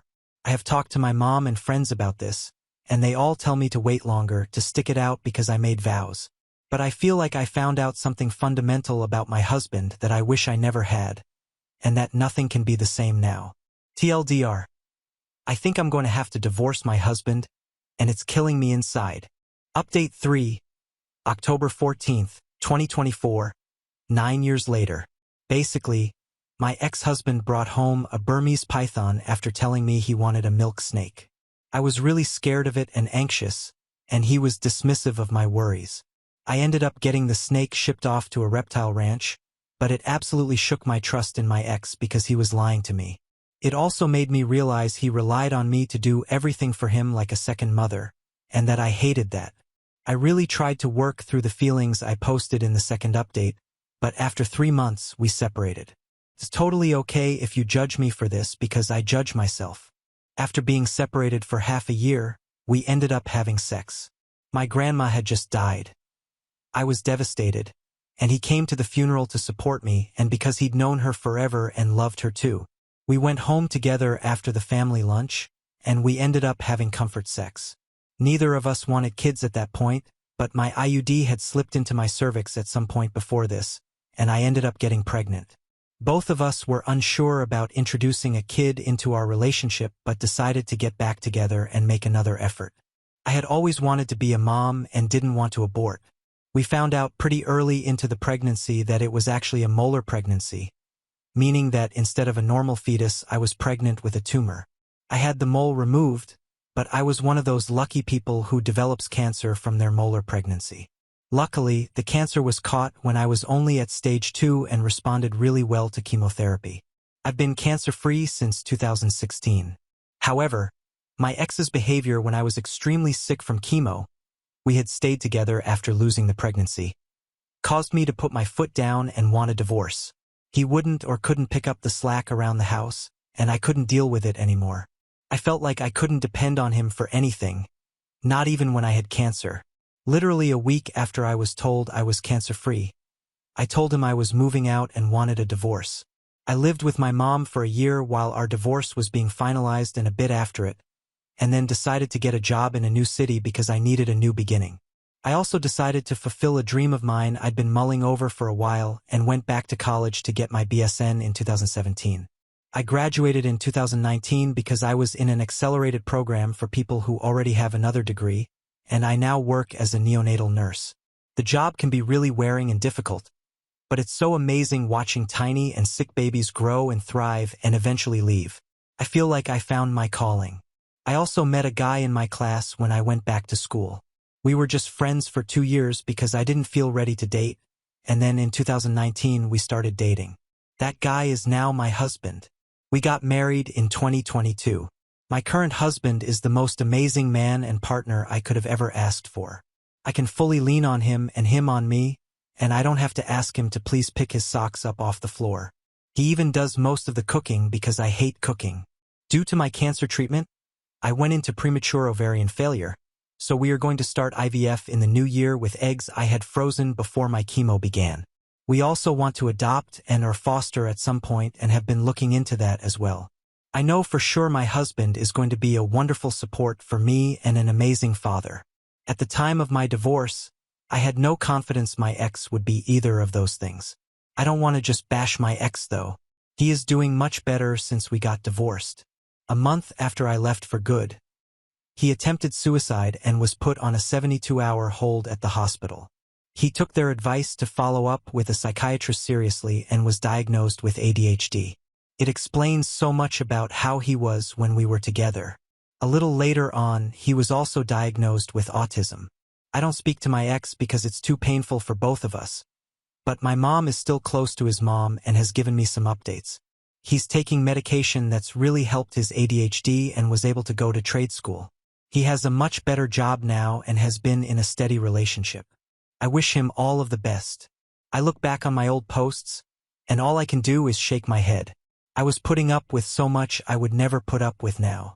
I also thought I was so grown up because I was 24 and married, but clearly, I still had maturing to do. Part of me feels sad for my ex too because he was struggling for so long, and I was writing him off as unhelpful. However, even though he had a medical reason for being inconsiderate, I still had to do what's best for me, and I was at my breaking point. Considering his success, I think we're better off without each other. Oh, and I still talk to my ex's friend, the cobra breeder, from time to time. But Aini, the Burmese python, is still doing great in his new home. TLDR. I decided to finally leave after my ex was no help when I got pregnant with cancer. We're both doing great after the divorce, and splitting up was the best thing for both of us. Now on to the next story. Story 9. Family and my fiancé pressured me to reconcile with my dad who left for his new family. But I refuse. Now I'm left feeling isolated. When I was 13, my father had an affair, left my mother, and moved in with his affair partner, whom we will call Janet. My sister and I used to see him every weekend, and I have to confess that he was a decent father, but I never liked Janet. When Janet became pregnant and they had a son, our visits became less frequent, and my father became more worried about his new family. He missed some of my performances and my sister's competitions because he was preoccupied with his son. Janet chose to relocate when I was 16 years old in search of a better job. My sister and I begged him not to leave, but Dad simply responded, "I need to prioritize my family." He moved 10 hours away, which effectively destroyed our relationship. I decided to maintain no contact because it was evident he did not consider me family.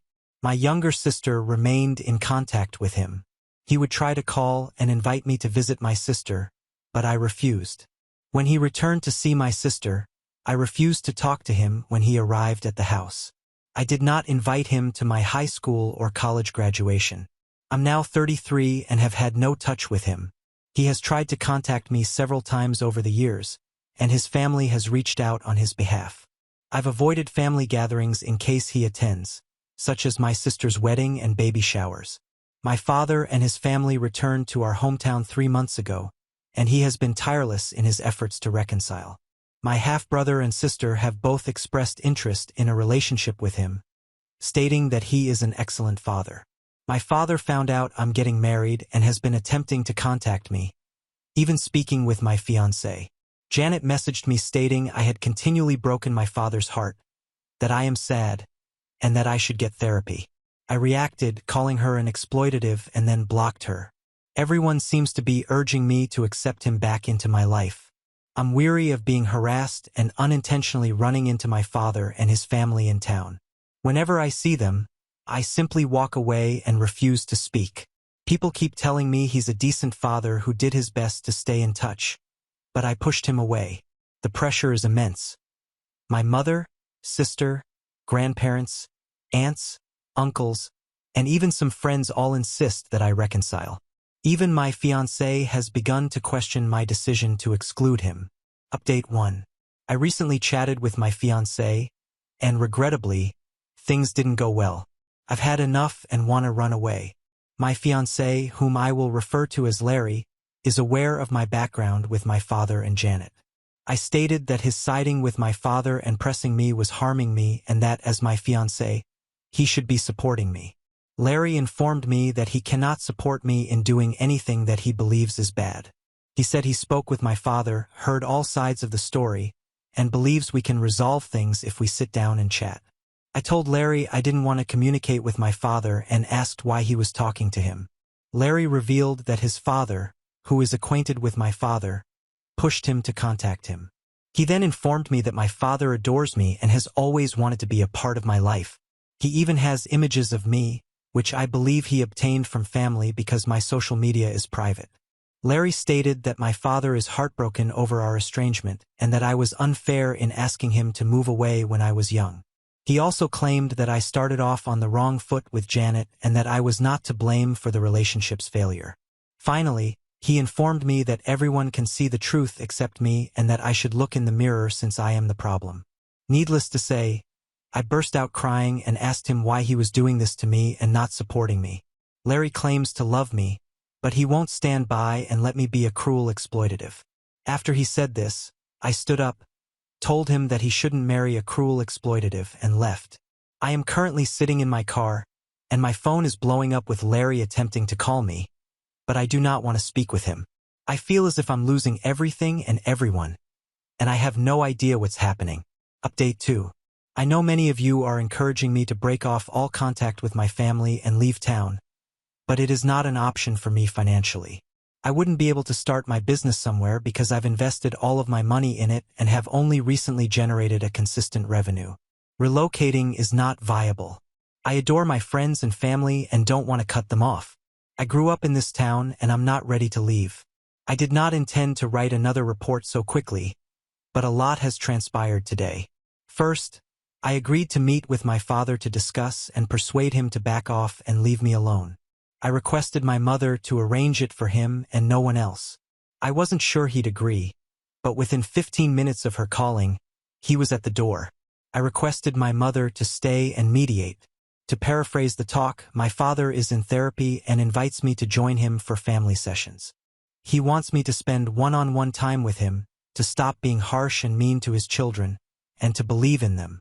He also demanded that I stop trash-talking Janet and invite him and his family to my wedding, including asking him to walk me down the aisle.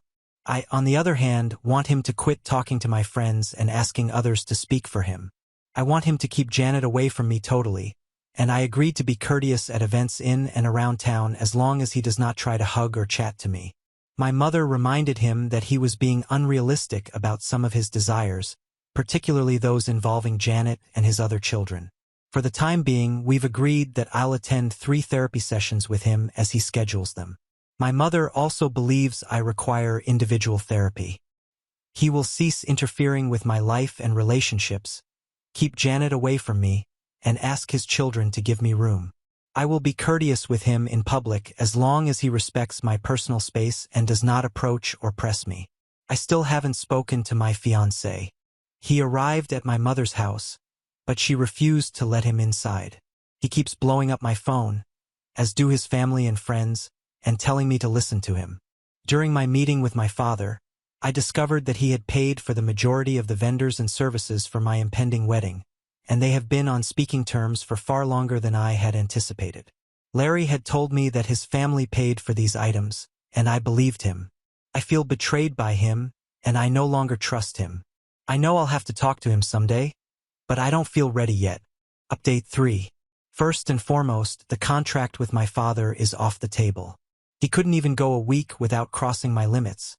Thus, there will be no therapy sessions with him, and I will maintain no contact. After deciding on a course of action, keeping Janet away from me, asking his kids to back off, and respecting my personal space, it only lasted 3 days. Everyone looked pleased that I had forgiven my father and told me so. My sister was thrilled that I was willing to give him a chance, and under duress, I agreed to have dinner with just her and my father. When my sister and I arrived at the restaurant to meet our father, he wasn't alone. He had invited Janet, my grandparents, his son, and daughter. He stood up and attempted to hug me. I immediately grew agitated, wondering why they were there. My father informed me that if we wanted to mend our relationship, I needed to embrace Janet and my younger siblings. I tried to leave after telling him that he had broken our agreement and that he should never contact me again. He wouldn't let me go and took hold of me. When I say all hell broke loose, I really mean it. I began shouting at them, and my father, Janet, and grandparents attempted to gaslight me and persuade me to sit down. When that didn't work, things became heated, resulting in a shouting battle. My father and Janet said many horrible things, including comments about my appearance and dubbing me a psychopath. My half-brother left the restaurant, and my half-sister began to cry. My sister astonished me by defending me and accusing my father of wrecking things after I had finally given him a chance. She even slapped Janet. My sister took me out of there and apologized to me. I believe this was the first time she had witnessed Janet's interactions with me and how she handled me. She kept repeating she couldn't understand how Dad had spent years professing he would do anything to get me back, only to sabotage the relationship when he finally had the opportunity to reestablish it. My father has tried to contact me, but I have blocked him and refused to speak to him. I also refuse to speak with my grandparents. My father has tried to get my mother and sister to talk with me, but I believe he has burned his bridges with them. The conflict in the restaurant has spread, and some people appear to be backing off. As I already stated, what my father and Janet said to me was inexcusable, and because we live in a tiny town, it spread quickly. Hopefully, individuals will back down, and those that continue to support them will be forced out of my life. My sister is very unhappy with my father and Janet, and she refuses to speak to them. She blames them for my continued lack of communication. She is not allowing them to see her children either. I'm not sure if my sister will reconcile, but she is furious right now. My mother is also furious, and she appears to have had a few choice words with my father and Janet. She has agreed not to force me again to communicate with him. I'm going to start individual treatment since I believe I really need it. I feel awful for my half-siblings because they have done nothing wrong. I may be willing to have a distant relationship with them in the future, but I'm not ready yet, and I'm not sure I ever will be. I did send them a note on Facebook to apologize and assure them that they had not done anything wrong. Finally, to inform you all on my fiancé, I chatted with him yesterday about everything. I'd been radio silent since walking out on him. Essentially, he was pressured by his father to speak with my father, and was offered a sob story about a misunderstood parent who really wanted to be involved in his daughter's life. Larry was unhappy with me for refusing to attend his family functions and for leaving his mother's birthday party when I realized my father and Janet were present.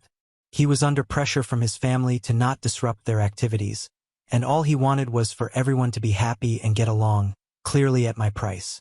Larry said that my father had paid for some of the wedding suppliers, but he didn't realize it until after the event was over. His father had informed Larry that he and his mother had paid for everything. My father had informed Larry that it was his way of giving.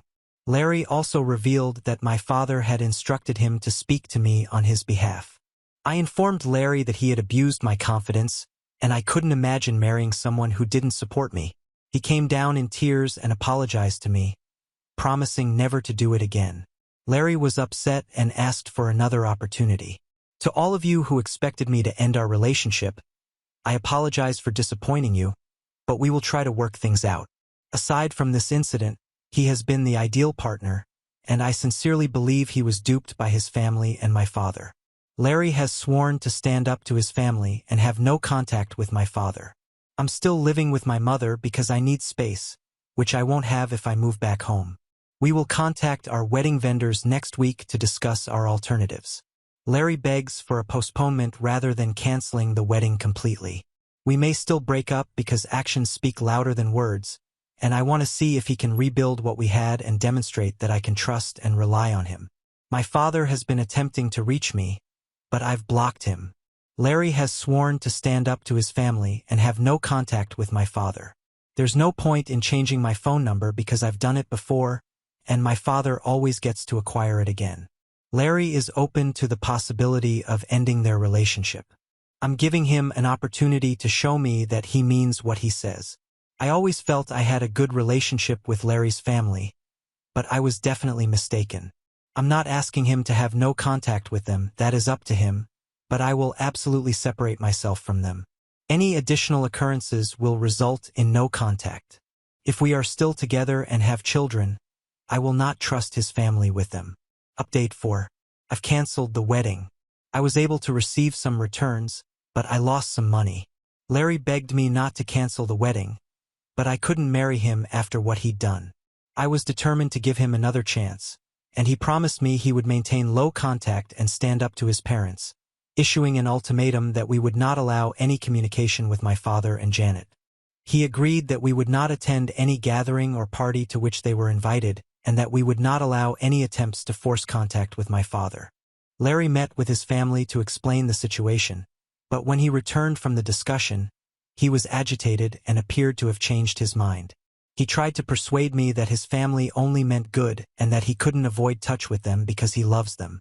He also stated that he couldn't control their friendships and tried to reassure me that it wouldn't be an issue in the future. He claimed his father would speak with my father and ensure he acted appropriately in my presence. As soon as I heard this, I started thinking about the remarks I'd read. The primary one is that if we had children, Larry might take them to his family, which includes my father and Janet, and I would have no control over it. At that point, I understood I couldn't trust Larry and would never be able to. I broke up with him. Larry isn't taking it well and constantly begging me to accept him back, swearing he won't contact his family. His family and friends are pleading with me not to stop the relationship, but he has made his decision and demonstrated to me that he lacks courage. I do not need him in my life. In reference to my father, I am considering obtaining a restraining order given what transpired at the restaurant. I may be able to, but I'm not sure yet. My acquaintance is assisting me in investigating the matter.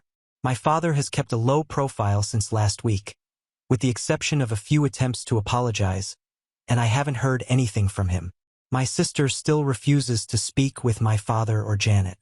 Unlike me, my sister is very confrontational and has attacked them on social media about what happened at the restaurant and other earlier events that I was unaware of. When my sister and Janet ran into each other in town, they had a very public yelling match, with Janet demanding that my sister remove her posts. It concluded with Janet assaulting my sister. My father reportedly sided with Janet in this, and now my sister despises Janet and refuses to speak with our father, who is also attempting to reach her. My father's and Janet's reputation appears to have suffered as a result of the restaurant event, my sister's battle with Janet, and several Facebook posts about them. Individuals are gossiping, which has worked well for me since some individuals have backed down, which I am pleased about. Unfortunately, a few people continue to support him, including my ex's parents. There hasn't been much news about my half-siblings recently. I've located a therapist, but there's a bit of a waiting list before I can begin therapy. I'm still living with my mother, who is completely supportive, and I found a cat that I'll pick up next week. Update 5. I'm still at my mother's house, and I've got my tiny kitten. I named her Sasha, and she is the loveliest thing yet quite lively. I'll try to take pictures for people who request them, but she won't stay still long enough for a decent shot. I already love her, and my mother continues to be my rock. I'm still waiting for treatment, but I'm finding Reddit beneficial and therapeutic, and the majority of the people here have been quite kind and helped me see things more clearly. So many thanks to everyone. As for my ex, now that we've split up, I feel lighter and more free. Being away from him has made me realize all of the red lights in our relationship that I was previously unaware of, and I feel like I escaped unharmed. Luke, who is using real names because my blogs were discovered, is not dealing well with the separation and has taken over my father's role in continually disturbing me. If you read this, Luke, we're done, and I won't change my mind, so stop phoning me, coming to my house or sending me flowers. I'm moving on and you should too. My sister Emma is still on my side and has moved on from Janet, the stepmonster. My sister informed everyone about Janet's affairs, and they are no longer communicating. Janet is still trying to preserve face, claiming my sister is lying and telling everyone that we are the worst and have treated her terribly throughout the years, attempting to ruin her marriage. I don't think anyone believes what she is saying. Janet has sent hateful mails to both myself and my sister. When we ran into her, she yelled at us and threatened us. My sister's car has been keyed, and my store windows have been broken. Unfortunately, we can't prove anything, but she's the most likely suspect. My half-siblings are undoubtedly my father's children. They were tested years ago when she was a baby, according to what I've heard. They're not speaking with Janet at all. My father seemed to have grown a spine and kicked Janet out. She is currently living with her parents, according to what I've heard, and he is considering divorce. I haven't spoken with my father since he apologized for everything in a text message. Regarding a restraining order, I'm more concerned with obtaining one against Janet at this time. I have cameras, but you can't tell if it's her due to the angle. I'm getting fitted for better coverage. The damage is already done. My father had a chance to make things right with me, but he squandered it. I just want to be alone and get on with my life. Update 6. My father and Janet are still together. They split up for a period but are now back together and maintaining a united face despite the fact that she is a cheater. Apparently, they tried again for the sake of their children. Strangely enough, my father and I are in a better place. We text periodically and are friendly when we see each other. He has ceased pushing for a relationship and is now respecting my space. We can now be in the same room without generating a commotion, and we've even had the occasional coffee together, which, to be honest, is all I ever wanted. He even provided me with my education fund without any restrictions attached. My stepsiblings and I have begun to communicate and follow each other on social media. My stepsister occasionally comes to my workplace to assist. I knew they were not to blame, and I was being unjust to them. They are still furious with their mother, but they have to live with her. They're giving her the quiet treatment as far as I can tell. I still despise Janet, but at least she isn't bothering me. Unfortunately, I was unable to obtain a restraining order against her owing to a lack of proof. I avoid and do not speak to her, and I believe my father has warned her. My sister is conversing with our father again, but she despises Janet and would not have anything to do with her. She goes out of her way to exclude Janet from everything she can, and my sister and I have become closer. As for Larry, we are not and will never be back together. He hasn't entirely accepted it, but things have settled down, and I'm no longer hounded as much. He still wants to get back together, but I am not interested. His friends and family will come to accept this. He believes that because things are better between my father and me, I would soften and forgive him, but I can't trust him. As for me, I've started treatment and am working through my issues. I've recognized that my relationship with my father was not entirely his fault, and I share some of the guilt. I spent my life behaving as if he had abandoned me, while in reality, I had pushed him away. My business is doing great, so I'm just focused on myself right now. Now on to the next story. Story 10. I overheard my husband say I'm ugly to my friends. Though I've always known I'm unattractive, hearing him confess it shattered me completely. I am an unattractive woman, objectively. I've always been this way, and while I have accustomed myself to it, it nonetheless remains a daily fact that being an ugly woman sucks. I met my husband 4 years ago, and he is the greatest thing that's ever happened to me. He has always and frequently told me I'm beautiful and somehow sounded honest without sounding like my mother, like someone without another option to answer. Last night, Saturday, he had a group of friends over to our home. They meet several times a month to hang out, catch up, and play games. He has known most of these guys since high school. I was upstairs in the kitchen preparing drinks and snacks and was able to hear them in the basement and began to eavesdrop, which I know was rude, but it wasn't really intentional. I realized they were talking about me. A couple of guys were teasing my husband about me, specifically about my looks. I could tell it was supposed to be funny. It was not. There was a point where one of them referred to me as a troll, and my husband blew up, started shouting, "Listen, shut the hell up. I know that my name is ugly, but shut up. She makes me happy. Does your bimbo of the week do that, Jim? Dave, how long has it been since we've hung out, and you haven't bitched about your wife? Not real names." He went on for a while defending me, but all I could hear was, "I know she's ugly. I know she's ugly. I know she's ugly," again and again in my head. It just broke me. I don't know why. I've always known I'm unattractive, but he isn't supposed to. He tells me I'm beautiful so sincerely and consistently. I'd started to actually believe he thought that. I started to cry and ran into a shower so no one could hear me. When I came out an hour later, everyone had gone home far earlier than normal. I went to bed and then haven't spoken to him all day today, but I think I've been able to avoid letting him know I'm upset or avoiding him. I know rationally that what he said was true and sweet, and that I sound happy he loves me and not my body, but it doesn't seem to matter. I just want to be pretty. God, I feel so shallow. I've been crying all day. What should I say to him? Part of me wants to call him a liar, to scream and yell and cry, while the other part just wants to run away and never have to talk to him again and acknowledge that even the greatest man I will ever meet can't find me attractive. Too long didn't read. Overheard my husband admit to friends that I am ugly. Even although I knew this to be true already, and the admitting happened in the midst of him explaining how much he loves me, it makes me feel terrible, worthless, and like I lost something I'd waited my whole life for. I'd given up hope I'd ever have a partner who even liked me before I met him. I lost a lottery spectacularly at birth, and my life feels like a big joke, a cycle of humiliation and punishment I did nothing to deserve. I don't even know how to talk to him. Update 1. This one turned out really long, sorry. First off, I'd just like to say thanks. Just wow.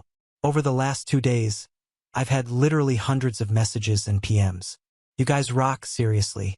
Look at that thread. That's got to have one of the best positivity and sweetness to meanness and jerks ratios on all of Reddit like ever. You guys knocked it out of the park for me. I'm still figuring out why. So, yesterday, after getting a barrage of support from you guys on my phone every couple minutes nonstop all day, I decided to try and confront my husband over what I'd overheard after we were both home from work. I told him I needed to talk. I told him I'd overheard him and his friends, and he immediately started to apologize for them, saying they were jerks and that I should have told him I'd heard. I had to stop him to let me get a word in and tell him it wasn't his friends so much as it was what he said. When I told him what he said, his whole tone changed. I could tell he wasn't expecting to be blamed. I had had the whole conversation planned out. I wanted to explain how it made me feel, how I thought he really was attracted to me, and how betrayed it made me feel to hear him behind my back.